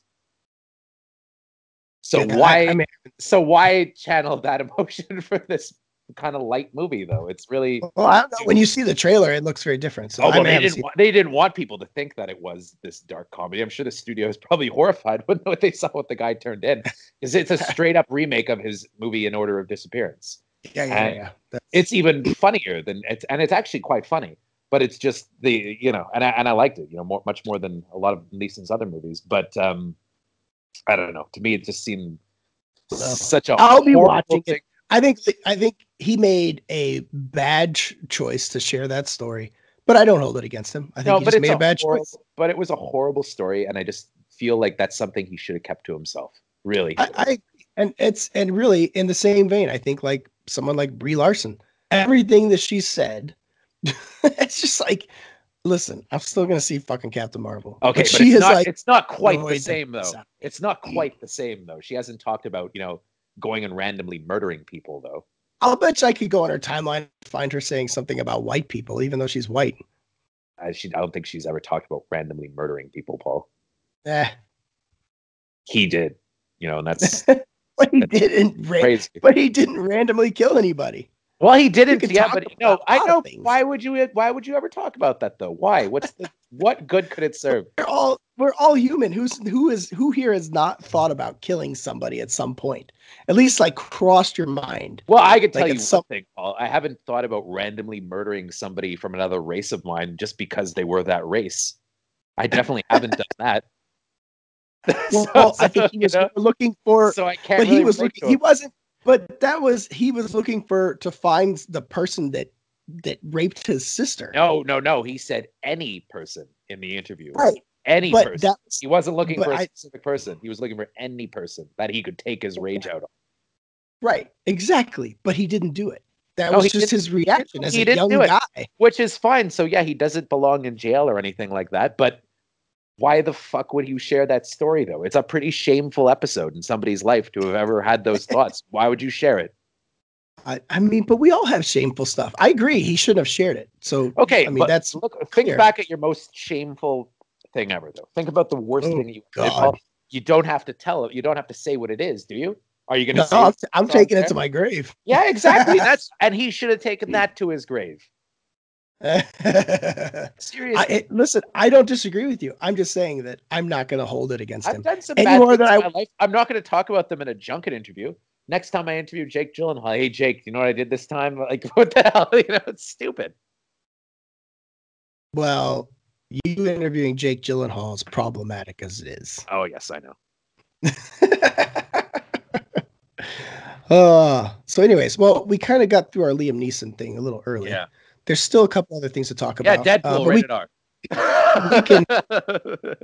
Well, I think this is interesting. So Bob Iger in the Disney investors call said that they were going to keep the Deadpool movies rated R. That was like probably that is the biggest news story of so far for us. People really responded to that. The problem is, what if he has to walk that back? Yeah. Because now everybody's like, oh, Deadpool's safe. It's going to be R. But what if he changes his mind? Yeah, I'll believe it when I see it. Because, yeah, I mean, that's the thing is, no, Deadpool 3 isn't greenlit. X-Force isn't happening anymore. Who's to say what's going to happen? Now, probably he'll keep his word and they'll figure something out. But what if, just what if, Kevin Feige gets in there and he's like, well, we kind of like to put Deadpool in some of these. And you can't do an R-rated MCU movie, even though they're saying Black Widow's going to be rated R. Believe that when I see it, too. Deadpool will show up in an Avengers movie, and that Avengers movie will not be rated R. I don't know, maybe. I can't even think of an Avengers comic where Deadpool showed up, and I've read all of them for the last, 10 years. Mm-hmm. So it's a pretty rare occurrence that any X-Men or Deadpool characters show up in the actual Avengers books. They'll jump around sometimes, but Deadpool's not really a user-friendly character in the comics either. He's very much relegated to the X-Men universe, but he has 5 books that are Deadpool books, and they really kind of keep him in his own box just because he's such a fucking wild card. So I think if they follow that model of the comics, it's not necessary that he needs to be an Avengers movie. I mean, it would really feel shoehorned in, and it's not comics accurate. You could do it, but it's not a regular occurrence. It's not something that needs to happen. I'm hoping that they just create the X-Men universe for the MCU within the Marvel universe, but they don't have to start off with, both of them integrated, just create the X-Men universe and then start working them back and forth. I don't think that it's necessary to team them all up. It's actually a unique opportunity for the Marvel universe to actually start something fresh. It's a gift, really. And a fucking detriment to the rest of us as Disney takes over all of Fox's properties. Fucking monopoly time. I don't know. I'll believe it when I see it. Yeah. One other Marvel note was when Chris Pratt's doing his junkets and offending Chris with his interviews. He said that they are using James Gunn's Guardians script for Guardians 3. But we still don't have a director for that. Yeah. And Taika Waititi even went out and said publicly that, he wouldn't do it because it would feel like stepping in and trying to parent somebody else's children. And it just brings up, his comments made me think like, well, who the fuck is going to want to take this bullet? It'll have to be probably a first-time director, I think.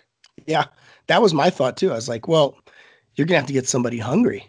Yeah. You have to get somebody that doesn't have anything to lose. Yeah. You're not going to, I don't think you're going to get a name unless they get Ron Howard. Oh, God. I don't even think he would do it at this point. I think, once bitten, twice shy. Cleanup guy. Yeah. Get Ron Howard. Yeah. I love Ron Howard, by the way, but it's kind of funny. No, I feel like they're going to have to get, like a first timer for sure. Yeah. Somebody who really wants to make an impact and somebody who's got a lot to prove, somebody that's really hungry. Yeah. And honestly, I think that is something that could work out really well for that director. They won't get a veteran unless that veteran's director's really, really career is in the shitter. Because there's so much. David Fincher's looking for a job. Not a chance. Could you imagine? Yeah. Oh man, yeah, shit. Not a chance. That's another one. He said, "Hey, Fincher's gonna do it." I'd be like, "Not gonna happen." I do have an idea though for somebody who could direct Guardians 3. James Gunn. That's an inspired choice. Yeah.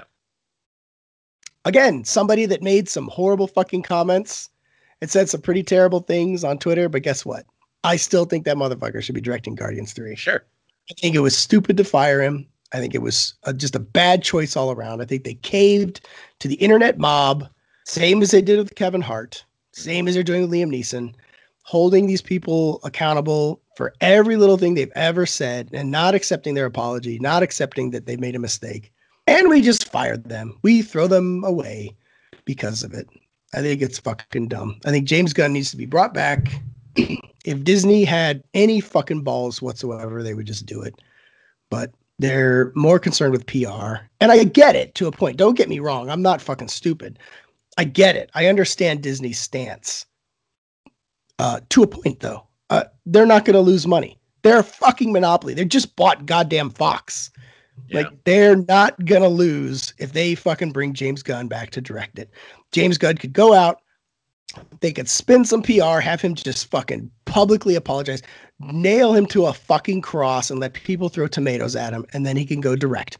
So people can get their little shaded apology. No, it'll be like they make him do the Game of Thrones walk of shame through Hollywood. Yeah, there. Fucking shave his head, make him strip naked, walk through fucking Tinseltown. Yeah. And have bums and the fucking fat cosplayers on Hollywood Boulevard fucking throw shit at him. Shame. Shake your. And then he literally walks to the set where they're waiting for him. Yeah. He just walks up to the set. Although that's in Atlanta, so that's a long walk. Dave Bautista to give him a big hug.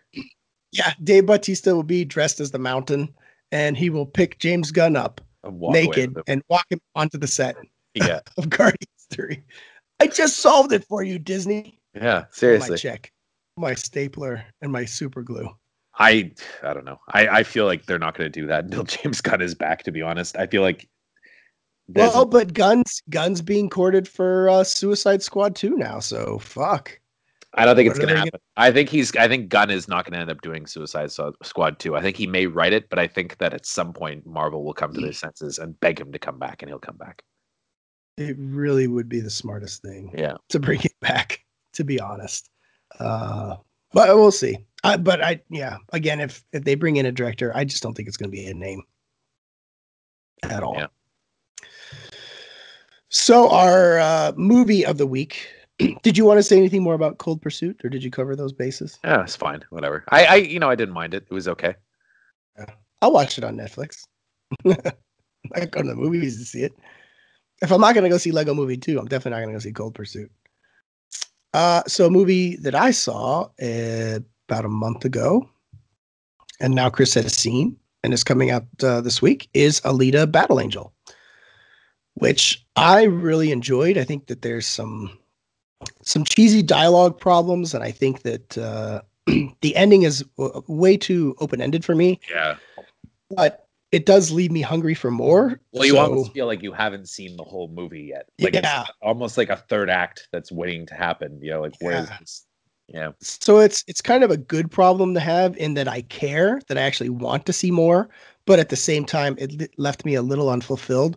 But overall, the things that are in it that I did see, I really fucking enjoyed. I think the action is really solid.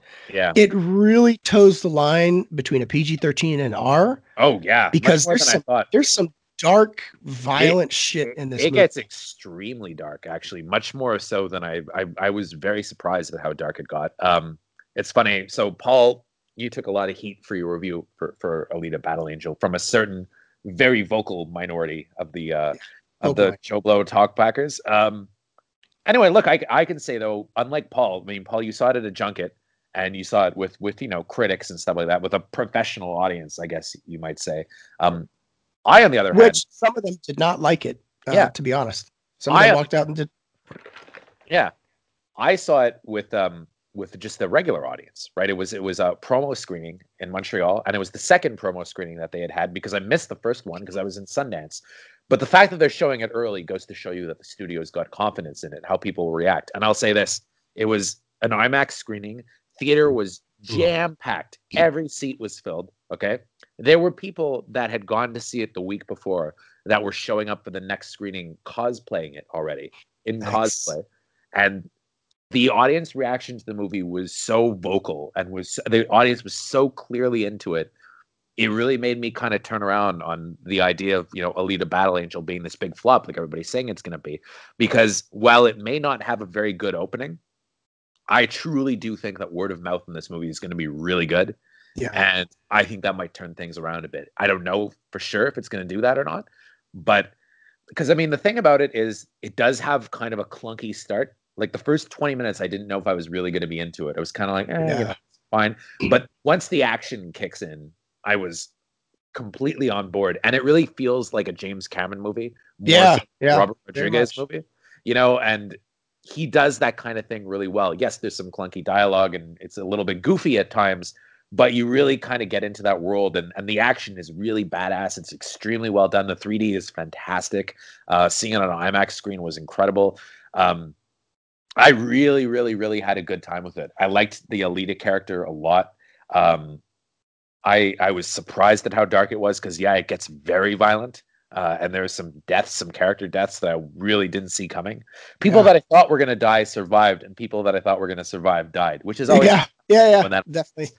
And I really had a good time with it, though. And like you said, though, they do build it up for a sequel that may or may not ever happen. Depending on how the movie does. Like wide open for a sequel. And it was funny because walking out of the theater, I saw with my girlfriend and her best friend, and her best friend's boyfriend. And none of them are really comic booky type people. And they all loved it. They all had the best time with it. They all thought it was fantastic. And when I told them, they were like, okay, when is the sequel coming out? I'm like, well, I don't know. They haven't started yet. And it may not happen because the studio got bought by another studio and they're not thinking it's going to make money. And they were all disappointed. They were like, oh. They wanted to see what was going to happen, and that's, to me, that's the mark of a successful movie. I mean, and it leaves you hungry. Like you care enough to see what happens. If I didn't give a shit and I was just like, oh, whatever. But instead I was like, oh man, come on. Now I have to wait. Not only do I have to wait for them to make it, but I have to wait to see if it's successful enough that they'll even actually get to make it. So I was like, God damn it. And there's so much to mine from the Alita series because there's like 8 volumes of this fucking shit to pull from. So there's plenty of material to continue the story if it merits it from a success standpoint. I know the rep for Fox in Montreal, and from everything that I've heard because I used to be the rep for Paramount, so I kind of know these people, and they have to do exit surveys to find out what people think. And from what I've heard, their exit surveys have been excellent, at least in Montreal. Montreal is a very random city too, so if it's playing that well here, I'm sure that people will like it everywhere else too, right? Yeah. I feel like this is going to be very much kind of like Aquaman. Like remember when Aquaman was getting ready to come out? Yeah. And this was a basis for my article that I wrote, because a lot of people were like, oh, like, how are you saying that it had negative reviews? I'm like, well, you got to read the full article for one. People did think that Aquaman, it was a negative perception. Yeah, they were like, it's going to flop. It's going to get beat by Bumblebee, and it's going to get beat by Mary Poppins, and it's going to be a huge disappointment, and DCU is going to be in major trouble. Instead, it turned out to be the biggest fucking DC movie ever. And they said the same thing about Venom as well. Everybody thought Venom was going to be a flop. It was Catwoman level bad, my favorite. And it's just going to be this huge fucking clunker. I really feel like Alita is going to fall in this same thing, because I see these hit pieces already being written on these fucking elitist shithead sites where they're like, Alita, it's dead on arrival. It's going to be garbage. It's going to be shit. I would agree with that if it was actually a bad movie, but it's not. It's really good. It's actually really fucking good. And I went to Wellington. I'll be working on this piece all day to finish it up to drop tomorrow, which is, I saw the movie and I enjoyed the movie very much. And then I did, we toured Weta Digital and we saw like the work that they did on the film and all this other stuff. I did a few interviews, then I did a mocap thing, just to see how the technology worked. And had the movie sucked, it's not going to make me like the movie just because I did that shit. That's just ridiculous. But, seeing the Weta people and talking to the digital engineers and the artists that created it, it opens up your perception in seeing how much work they put into this film. Yeah. So in that regard, you could say, oh, you're influenced. I'm like, well, I guess I'm influenced in that I have more information about the film. So I understand how hard they worked on it and what they actually did. And, these artists, they're showing, the guys that worked on this film are hugely passionate. Guys and girls, I should say. They're hugely passionate about this project. They loved the work and they really put themselves into it. So, if anything, if you don't like it, that's fine. But, you have to also understand and appreciate that the people that made this film really busted their ass. There was a lot of craft put into it. And I think if they maybe made one mistake, it was when they put out the first trailer, it looked like the effects weren't quite done yet. And it's so, VFX contingent, this movie, though. Yeah. And Alita as a character is a big special effect. And she looks really good in the movie. And the eyes, the thing that people were complaining about, really not a problem issue.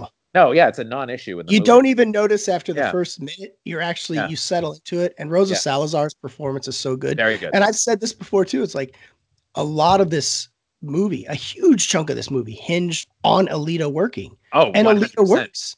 If Alita didn't work, you wouldn't have a movie. Yeah. Nope. You're absolutely right. And you invest in the character, and you really like her, and she's badass, she's fun, and she's flawed. likable. She's not a Mary Sue character. She's a character that like she goes through some shit, and she makes mistakes and she does things that, she's like a teenage girl that's like experiencing all of these things. She's experiencing love. She's experiencing, her body changing. It really is kind of an allegory for like a girl becoming a woman. And it's very compelling to watch that happen. She's very personable in the movie. And I think that really helps, and I think that is maybe what people will respond to, I hope. It's a big, for me, it's a huge question mark now, whether or not that movie does well.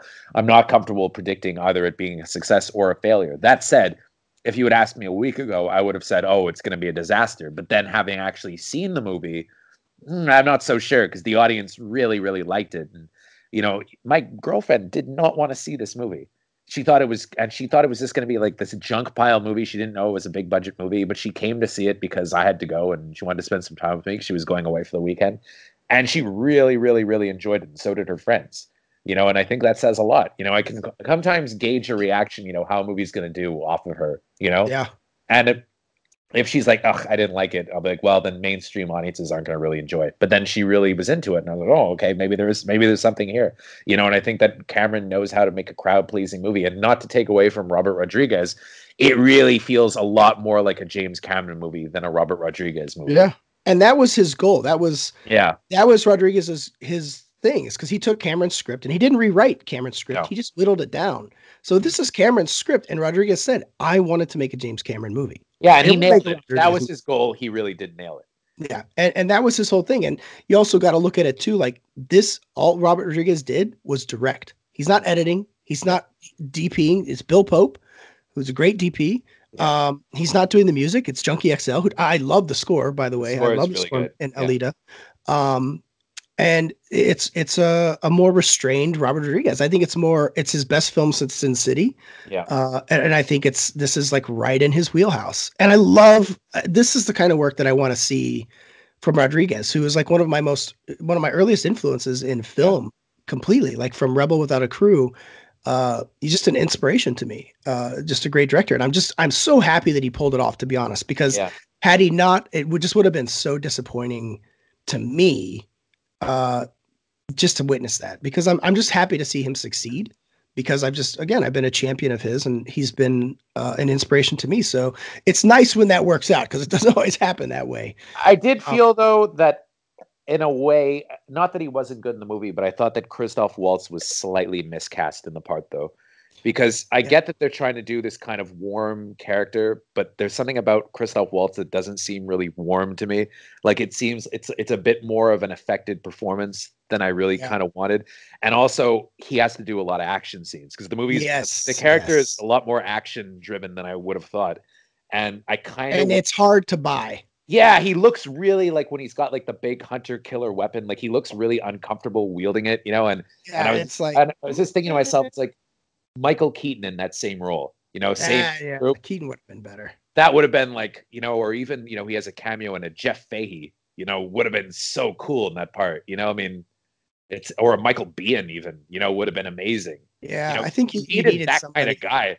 You needed that kind of guy though, really, like this older, like 60-ish kind of guy who looks like he was, you know, an ass kicker back in his time, you know, and Waltz doesn't have the tough thing that Not at all. And I will say this. This is a side story about Waltz, but he has a reputation uh, yeah. amongst For being an journalists, asshole. Yes, I know. Yes. and you'll see my interview with him tomorrow on the site. And I'm just gonna say, like, he's not the most approachable, friendly guy. He's Uh-huh. very standoffish and defensive, and I don't know. He's an interesting guy that rubs a lot of people the wrong way. Although Jimmy O interviewed him for the actual junket in LA and said that he was terrific. Yeah. But this is Jimmy O. Jimmy O's got that Jimmy O's like my friendly face. Yeah, sure. It's hard to not like Jimmy O. But me, you could not like me. You could be like, who's this motherfucker? Yeah. But Waltz was a little unfriendly to a lot of people. And I think with my interview that's going up tomorrow, that'll be in the overall piece with it was him and Rosa paired. And I felt like Rosa was kind of feeding off his negative energy. And Yeah. it kind of bogs down the interview a little bit. And I was just kind of like, it was, yeah, I don't know. You guys can Well, be the judge. you know what it is? I think he's probably an arrogant person, you know, A little bit, yeah. Yeah. And I find that kind of infects some of his performances because, you know, in this movie, I felt he was kind of like, well, this is just a comic book movie, you know, or this is just like fantasy. I'm not really that invested. Well, and he is. He's like this is. He's like this is not like your regular comic book bullshit kind of thing. Yeah, Like yeah, kind of like and he's just kind of that's almost how I felt in the movie though, where he's a little bit removed from it. It's just, you know, if they had put a guy into the part that just would have really jumped into it a little bit more and looked a yeah, little bit more comfortable in the action scenes, because if it hadn't been as action heavy a role, I wouldn't have had a problem with it. But it's just he has a lot of action scenes, and it's just like he's yeah. supposed to I be. agree with you. Why would you, you know? Just I feel like somebody a little bit more. You know, you could. There's so many other people that could have played that role that would have been better. You know, he's not bad in it. Like he's fine in the movie, Yeah, he's but fine. but He's it's not just great. but it's just there are so many other people that would have done it and would have just taken it to that next level, you know, just up Yeah, another notch. You know, I mean, could you imagine Michael Biehn in that part? I mean, if it's a James Cameron movie, fucking Michael Biehn, you know, it or would have even been cool. He he's had and perfect age. Rodriguez had being in Yeah. Planet Terror. Yeah, So and then Jeff Fahey is in it at one point, you know, and he would have been great, you know, and probably not a big enough name, but you know, I Michael, think that was it though. I think they wanted a name for that yeah, role. but Michael Keaton would have been great, you know. I mean, you had to feel like that's the guy they went to first, and he said no though, because I was watching that part and I was like, this seems like it was written for Michael Keaton. Like you need that kind of guy. I certainly nice kind of dad kind of character who's also like kind of badass. Yeah. And I think that's the thing. He's fine as the dad character, but yes, the badass I didn't buy it at all. Yeah, I agree with you. And yeah, I think that audiences are going to love this movie if they turn out to see it. And I think that I agree with you. I think word of mouth is going to spread for Alita, and that's going to help it. I think that the Lego Movie 2 bombing is going to help it. Yeah. But more than anything, I think frequently for movies that crowds can easily engage with that are well made, I think those movies typically soar. I think that's kind of the recipe for success. It doesn't matter what the critics say. Venom, critics, hated it, but audiences went and saw it and they had fun. They enjoyed it. They thought it was good. Same thing with Aquaman. Like critics were kind of lukewarm on it. People were like, oh, it's got a fresh rating. I'm like, it's at like 60% fresh. Yeah. If we're talking by a grading scale, that's a D plus. It's not certified. If somebody was to give me a tomato that was 60% fresh, I wouldn't eat it. Yeah, I'd be like, that's not the best rating ever. Yeah, some dude was like, go back and get me another tomato. Yeah, some guy on Twitter was arguing with me over my article that I wrote, and it was like, "Yo, how can you say that Aquaman was negatively reviewed?" I'm like, first off, you're arguing over goddamn Rotten Tomatoes for one. That's the basis for your argument. But the thing is, if we're gonna argue off that, a 60% Rotten is not good. That's just over 50%. So it's not the greatest. Like that's not a great fucking, showering review, and it's not certified fresh, whatever the fuck that's supposed to be. I can usually tell if an audience is into a movie or not. And usually I find that the audiences are kind of in between for a movie. They're like, oh yeah, some of them like it, some of them don't. Alita, 100%, the audience was on board for it and loved it. Yeah. So I could see it doing really well. We'll see if that actually happens. But if a movie, I would imagine the cinema score when they measure it is going to be really high. So we'll see. I think it'll do a lot better than people are thinking. I don't think it's going to be a John Carter of Mars level thing, which I actually thought was a good movie. I like John Carter, but I don't. I also have some issues with John Carter that I think there's a few things that could have been changed in John Carter that would have made it a much bigger success. But anyway, when I went to see, another one, when I went to see Tomorrowland, I knew that was going to be a disaster because the press screening, not the press screening, because the promo screening, because half of it was empty. And the people that were there clearly did not like the movie at all. It was just boring. And the same thing was boring. Mortal Engines too. The audience hated the movie. And this is the flop. It's a flop. It's a flop. But then this one, people loved. And I think that ultimately is what it comes down to. When you're looking at a recipe for success, it's very rare that a well-made movie isn't going to do good. Yeah. Like I guess the argument would be, say, Blade Runner 2049, but the thing about Blade Runner 2049 is it's not movie, though. It's not an audience movie. It's not really that accessible. It's, it's a very kind of deep movie that's rooted in this movie that was regarded as a flop back in the 70s. And considering the kind of movie that it is, I think it actually did fairly well. It still made close to 100 million, which I think is pretty good for that kind of movie. And it's just that's not Alita though. I feel like people are like, oh, we're never going to get it. People are like, we're never going to get a sequel. I'm like, do we need a sequel to Blade Runner 2049? Is there more to be said? Why? It's rare that I see an audience engage as deeply with the movie and it doesn't do well. So I'll be very curious to see how it is.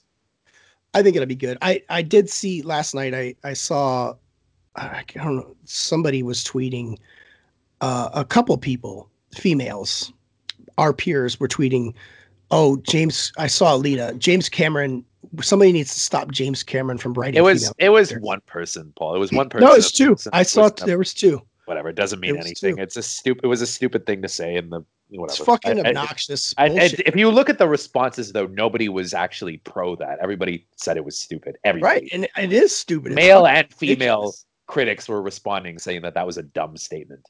It's completely dumb. To say that any gender can't write, like to say, oh, you're a female, you can't write a male character. That's ridiculous. I know. It's just so stupid. I wouldn't put that much stock into what this person. Oh, I don't put stock into it. And I'm sure the person is probably thinking that they were a fucking moron to post that today. I don't think so. I think they probably they like the smell of their own farts. So We'll see. I'm not even going to mention the person's name, but whatever. They're fucking idiots. Dumb. So, what questions have we got today? Let's take a look. We had a question that was kind of an earlier question. Who we thought best, who's going to take best actor at the Oscars? I really don't give a fuck. Do you? Yeah, I'm really not interested just because, you know, I don't know. Ever since they didn't nominate Ethan Hawke, I just totally. Oh shit! Forget about it. You're gonna ignore First Reform. That's Bumbray's movie of the year. You're done. I still haven't watched it yet. Sorry. I'm gonna watch it though. I promise. That's why I have no interest though in who wins Best Actor, because really none of them are the best actor this year. Next to Ethan Hawke, I feel like none of them should even be able to accept the award without being embarrassed that Ethan Hawke wasn't nominated. Yeah, I know, right? They're like, I'm gonna give this to Ethan Hawke. Yeah, seriously. Armando, I feel like Ethan Hawke should just go up and take the award and say, "This is mine," and you all know it. Fuck off. You. Go up there and like fucking self-flagellate himself on stage. Armando, this is one thing we didn't talk about, which I had meant to. The Child's Play trailer came out, and I guess people are like writing it off because it's not Mancini. Did you watch the trailer? I watched it. Yeah, it's fine. It's a different thing. They're going a different direction. Don Mancini is also doing a Chucky TV show, so it's not like they're stopping him from doing anything. It's another direction. They're doing a new take. Somebody else is taking a shot. I don't think it's even going to be that similar to the original Child's Play movies. I'm fine with it. I love Chucky, so it looks fun. I mean, I'll watch a TV show, I'll watch a new movie, I don't give a fuck. I'll watch it all. So anybody that's upset, that's fine. You can be upset. Gil Diaz is asking, is a podcast format owned? And also, why can't some podcasters grow the F up? I don't think you can. I mean, I guess if you create a specific type of podcast that's very I don't know that it's very much like there was actually an issue. It's funny you mentioned this because a couple weeks ago, one of the podcasts I really like is 80s All Over. Okay. And somebody did a version of that, like a podcast that was very similar to 80s All Over, came up on like a bigger industry website not long ago. Mm-hmm. And the guys from 80s All Over kind of took offense at that, and they posted on Twitter. And then eventually the site that was doing it ended up canceling the podcast and apologizing. And they were all saying, "Oh, we didn't take the idea, we didn't steal the idea from you guys." And then it turned out that one of the guys who hosted it actually was a big 80s All Over fan, and so it did somehow or another inform the tone of their podcast. And I think that was fair because they made a very specific niche type podcast. Yeah. And if somebody's going to copy that, then it's I don't think there's any legal precedent for it, but I think that morally, you have to kind of respect somebody for that. I'm gonna take a bump of Coke. Keep talking. Yeah. I mean, you and I, we're not copyrighted, but if somebody was to also call themselves the Beard and the Bald, I'd be kind of pissed off, wouldn't you? I think in name only. I think our format's pretty open. We talk, trailers, we talk news, then we talk reviews, and then we take questions. I think that's pretty standard format. It's not particularly original. It's that if anybody listens to us, it's because they like, because they like us. And who wouldn't? Well, I think also, I will say this. My cat stares at me with a look of disdain. Honestly, I think one of the things that we have going for us too is that we are very similar, but we're also very different, and we can have opposing viewpoints and have a conversation without attacking each other or getting nasty or calling each other Nazis or soy boys or some shit like that. Like, we can just have a conversation, have our differences and our similarities, and work through the issues. Like, that's what we're supposed to be doing. I don't know if people know this or not, but I'm not saying we're the model for fucking debate, but the truth is, like, you can't come to an understanding if you won't listen to the other side. You can't, and you never will. You're just going to live in a vacuum. And that's one of the things that I enjoy about doing the show with you, in particular, is that you're a level-headed person, but you also have your own viewpoints that I may not agree with, and I have my own that you may not agree with, but we can hear each other out, and we can truly agree to disagree while understanding each other's viewpoint. Sure. That's not always the case, and there's a lot of podcasts out there where it's a bunch of birds of the same feather, and they're just basically sucking each other's dicks the whole show, and that's not fun unless you're into two people sucking dicks on podcasts. But I'm not going to. I mean, I would say that was a visual thing though, and it's not. Podcast is not a visual medium, so. Right. Sorry about that. Well, it was last week for us. Yeah. Oh, we missed an opportunity then. Damn it, we could have sucked each other's dicks on air. Next time. Fuck. All right. I mean, I'm not gay, but I'll do it for the show. I'm probably more open-minded than you. Just give me a stapler and some fucking and some glue. I'll do it. I'm easy to bribe. Let's see. I watched. Okay, so I filled in. It's funny. I've been thinking. I think we talked about it a little bit last week. That we each have kind of gaps in our film knowledge sometimes. Certain types of. Yeah. And for me, one of my big gaps was Amadeus, and I watched it this weekend. And I loved it. It's great. And nice. I'm telling everybody how great Amadeus is, and it's like, wow. Have you heard of this? Have you heard of this Amadeus movie? I'm 35 years too late to the party. I'll tell you, this Tom Hulse. He's going somewhere.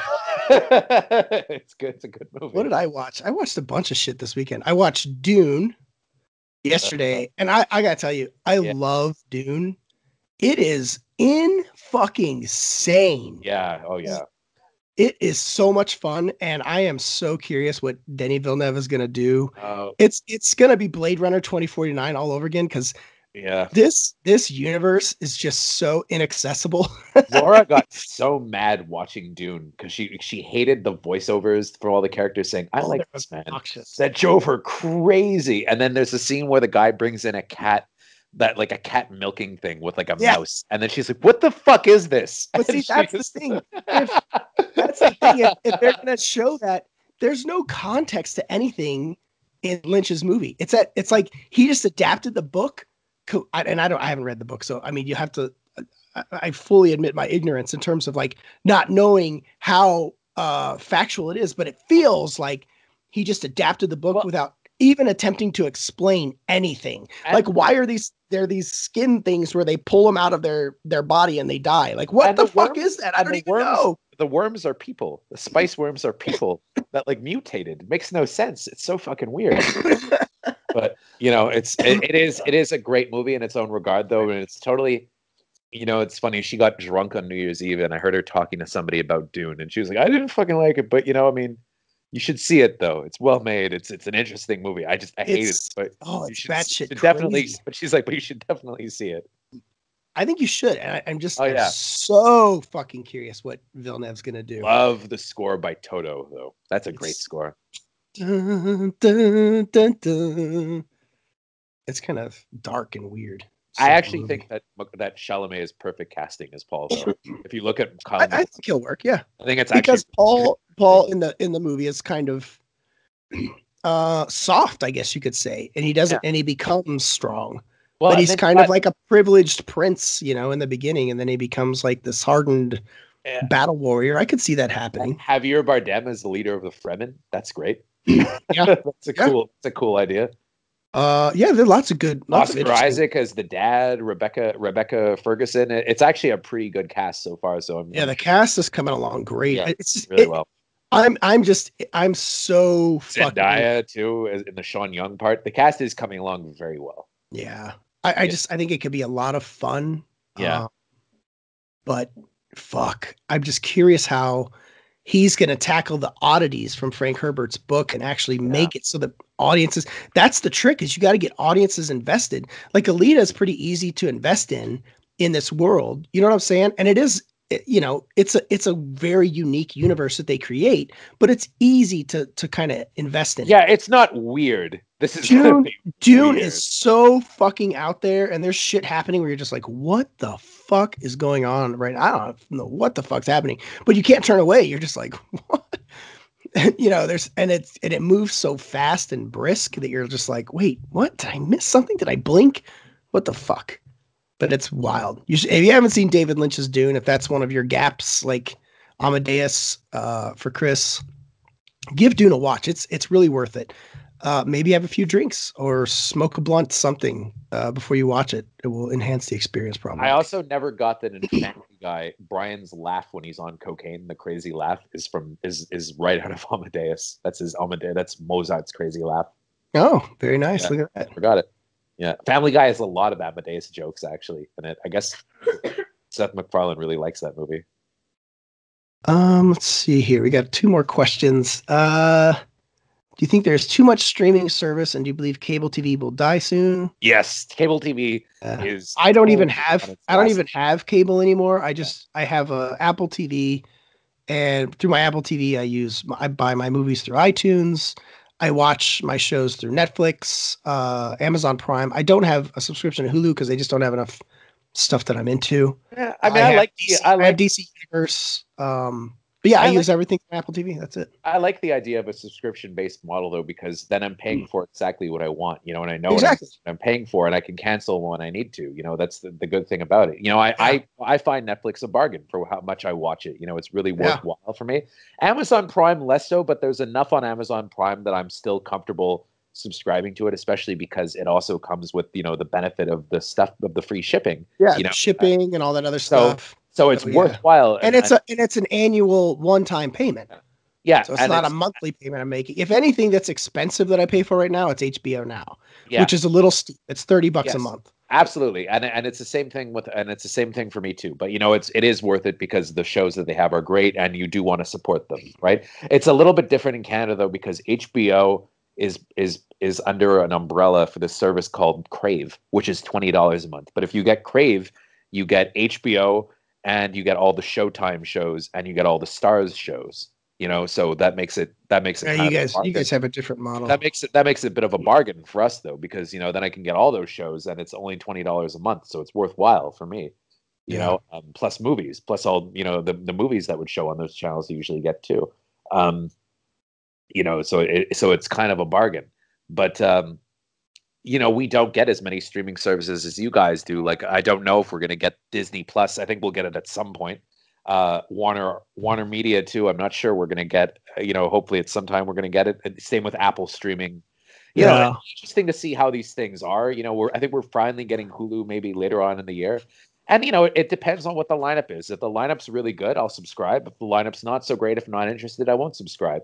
I do like the niche ones coming along though. Like for instance, Criterion Channel is new, right? And that's coming to Canada as well. And that's $10 a month. And I have no problem subscribing to Criterion Channel because I love the lineup of movies that they're going to have. And I don't even know if we have that here. Yeah, you do. Yeah, it's coming. I don't have it. It's coming everywhere in April, and it's kind of a spinoff of Filmstruck. But I like which went under because it wasn't making money for the company. But this is more independent. Criterion's doing it for themselves. And I like the idea of supporting a service like that, where the programming is very much catering to my specific interests, so I'll definitely pay for it. So if services come along like that, that offer you the chance to subscribe, and then if you're not crazy about it, you can cancel for a while, you can go a couple of months off and then get back on again. I think that's great. I think streaming is the future of media, without question.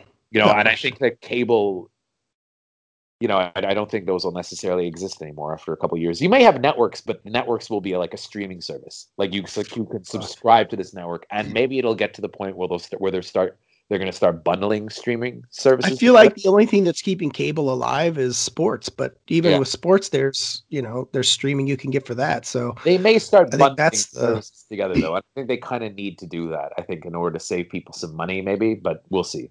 Yeah. The other question was if I've read Batman Damned #2. I own it. I have not read it. I'm really behind on my comics reading. I have a huge stack of books on my end table because I still buy floppies, and I have not read. That's not true. I read the finale to Old Man Hawkeye last night, right before I went to bed. But I have not read anything else. I'm like 4 issues behind on Batman. Oh, I hope it didn't give you any nightmares reading right before bed. That was good. But I think I might wait on Damned. I'll probably continue to buy the floppies, and I'll wait to read it all in one shot. So we'll see. And then Chris, do you think Tom Cruise's last action movie will be Mission Impossible? No. I think he's going to make them as long as he's capable of. I think I wouldn't be surprised if in 20 years Tom Hanks is not Tom Hanks. Sorry, Tom Hanks is still making movies in his 70s. I think if Harrison Ford is still doing Indiana Jones close to 80, you know, there's no reason that Tom Cruise won't. I have my fingers crossed. I'm like, please, Harrison, just get it done before it's too late. But I think that Cruise will for sure. I think he's a relatively young man still. You know, to be honest, middle age. Come on, middle age is not what it used to be. You know, and I think he's, you know, he looks great. He looks all living longer. He's younger than he is. Yeah, I would say that he's going to have at least another 10 years of action movies in him. Yeah. At least. Fuck. He could probably go beyond that if he wanted. I mean, Jackie Chan is still doing action movies in China. He's much older than Tom Cruise is. So, and he's done, I would argue, way harder stunts, which is saying something. Cruise, who he is definitely the most fucking out there in stunts for anybody in the United States in terms of Hollywood. Yeah. But Heel wants to know, what is your most overrated movie? For me right now, it's Black Panther. And do I pay attention to the Razzies? No, I don't give a fuck about the Razzies. I think the Razzies is actually quite racist, to be honest. Like they nominated this guy, Justice Smith, the guy who was the sidekick in Jurassic World 2 for worst actor. And it's like, how is he anything? What made him really? What made him obscure. What made him so bad in the movie? Like, he was fine. He was not the worst thing about that movie. I don't know if that's racist. I just think it's they did that. They did that with a lot of black actors though. Like, they also put Jamie Foxx in there for Robin Hood. Jamie Foxx was probably the one guy in Robin Hood who wasn't fucking awful. Him and Ben Mendelsohn. Looks like Taron Egerton's probably and it's the just worst. like I felt like to a degree they were just pulling random black actors, and I don't know. There was something odd about the Razzies this year. I don't like the Razzies. I think the Razzies suck. I think they're just bullshit. Like, who the fuck cares? It's they've always sucked. And they have their own agendas. They have axes to grind against certain people. You know, Stallone always gets nominated. They have it's I don't know who. I mean, didn't they like nominate Trump? Like, they were just like out of ideas this year. They're just like, we'll put Trump up for something. Like, they're just trying to be provocative, and you know, I don't put much stock into the Razzies, but I honestly don't put that much stock into the Oscars. And if you ask me about overrated film, to be honest, this is not going to be very popular. I liked it, but I think that The Favorite was very overrated this year. I didn't see it. I don't think it's the greatest thing that everybody's talking about how amazing it is, and I love that director. I think it's his least interesting film. Yeah. So, and to be clear, I like Black Panther, but there's people like, it's the greatest comic book movie ever made. No, it's not. Black Panther is not the best comic book movie ever made. I'm sorry. And I like The Favorite. And but The Favorite is not the best costume drama ever made. Look at that. We're in the same boat. Yeah. Black Panther is good. It's not the best comic book movie ever made. I'm sorry. Not even close. It's ripped and copied every formula that's come before it. It's nothing new or fresh. I'm sorry. If we really want to start getting into that, you can't dismiss something like The Dark Knight or even Avengers Infinity War for that matter. There's just way better comic book films out there. So, last question we'll take is thoughts and expectations for Avatar 2 and 3. Fuck. I mean, it's not even on the radar for me yet, you know, but of course I'm curious to see it. You know, I was never even that big of a fan of the original Avatar, to be honest. Like, I thought it was okay. I thought that was overrated. I thought it was a great theatrical experience. Yeah. But when you watch it again, it's like, it's just Dances with Wolves. Yeah, and not as good. Rip-off. Not as good. And it's fine. It's not a terrible experience to watch it, but it's also not terribly original or fresh or anything. It's just kind of like whatever. So honestly, I don't have anything invested to care or not care. It's just whatever. If and when we see a trailer for Avatar 2, talk to me then. Exactly. A better pulse how I feel on that. Hey, I hope it's good. Right. Like, I don't bet against anything. I hope Captain Marvel's good. The trailers and kind of the press that's going on out there is not pushing me to be excited for it. But yeah, I'm going to see it and I'll find out for myself, of course, as usual. But I'm not excited for it. Like, I don't care. I think you'll. But I hope at least like it. I probably will like it. I hope I love it. That's what I want. But that's my point is, I don't pay to see a movie, and I pay to see most of my movies. I don't pay to see a movie in hopes that it'll be terrible. It's an endeavor to get to the movies, man. I gotta drive there. I gotta buy a ticket. Sitting through a bad one. It really is like, and then you're just like, fuck, that's 2 hours of my life. Yesterday, I went to go get a car wash, and the car wash broke just as my truck was getting ready to go through. and they refunded my money, and then I had to like back up out of the fucking car wash. And by the time I got out of there, it was like an hour of my time. Yeah, time is And I was valuable. Like, fuck. Time I was like, that is, was the biggest fucking waste of my time life. is, Like, that's an time hour is of my valuable. Saturday. It is. So Yeah, time is valuable. yeah, I don't ever hope that a movie is going to be bad. I don't pay for a movie hoping, oh boy, I hope this is a piece of shit. Like No. I pay for every movie to like, I'm like, oh my God, I hope this is good. That And makes when sense. it's not, and when I realize it's not, and when it can't, like there's certain movies, like when I was watching Meg, I was like, fuck, this movie sucks. There's Yeah, it's a nothing that's drag. going to save it. This is a piece of shit. And I'm going to sit through all the way to the end. And it's just a bad experience. Then you go home and you're like, God damn it. There's all the things I could have done. Yeah. Instead I watched a stupid fucking movie. Yeah. So that's a wrap for us this week. Unless you have anything to add, Christopher. Nah, I'm good. So anyways, that's it for us this week. Please go to iTunes, our page on iTunes. Just type in Beard and the Bald and search under podcast. You will find our podcast. If you listen regularly, we would love for you to take a few seconds to type in a little review and say, hey, we like these guys, especially the guy with the beard, but also the guy that is bald. That's just, it's very nice, and it helps us, gain some notoriety and keep the show going. So, and we're trying to get some fucking, deals. We want to, work with Pepsi and get millions of dollars. Love it. We get bought off. Somebody buy us off so we can do commercials. And then, also follow us on Instagram. We now have a Instagram page. The Gram.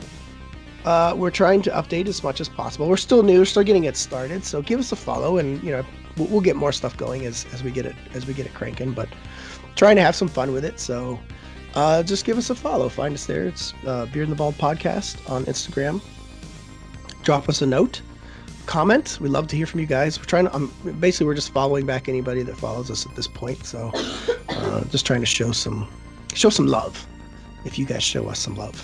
And that's it. So we will see you guys next week. And I'm sorry I won't be able to keep this voice. Hopefully I'll be back to my normal voice. You sound sexy and whiskey soaked. I know. If you like it, I'm sorry, it's not gonna last. So apologize if this is your first time listening and you expect this next week. It's not gonna happen.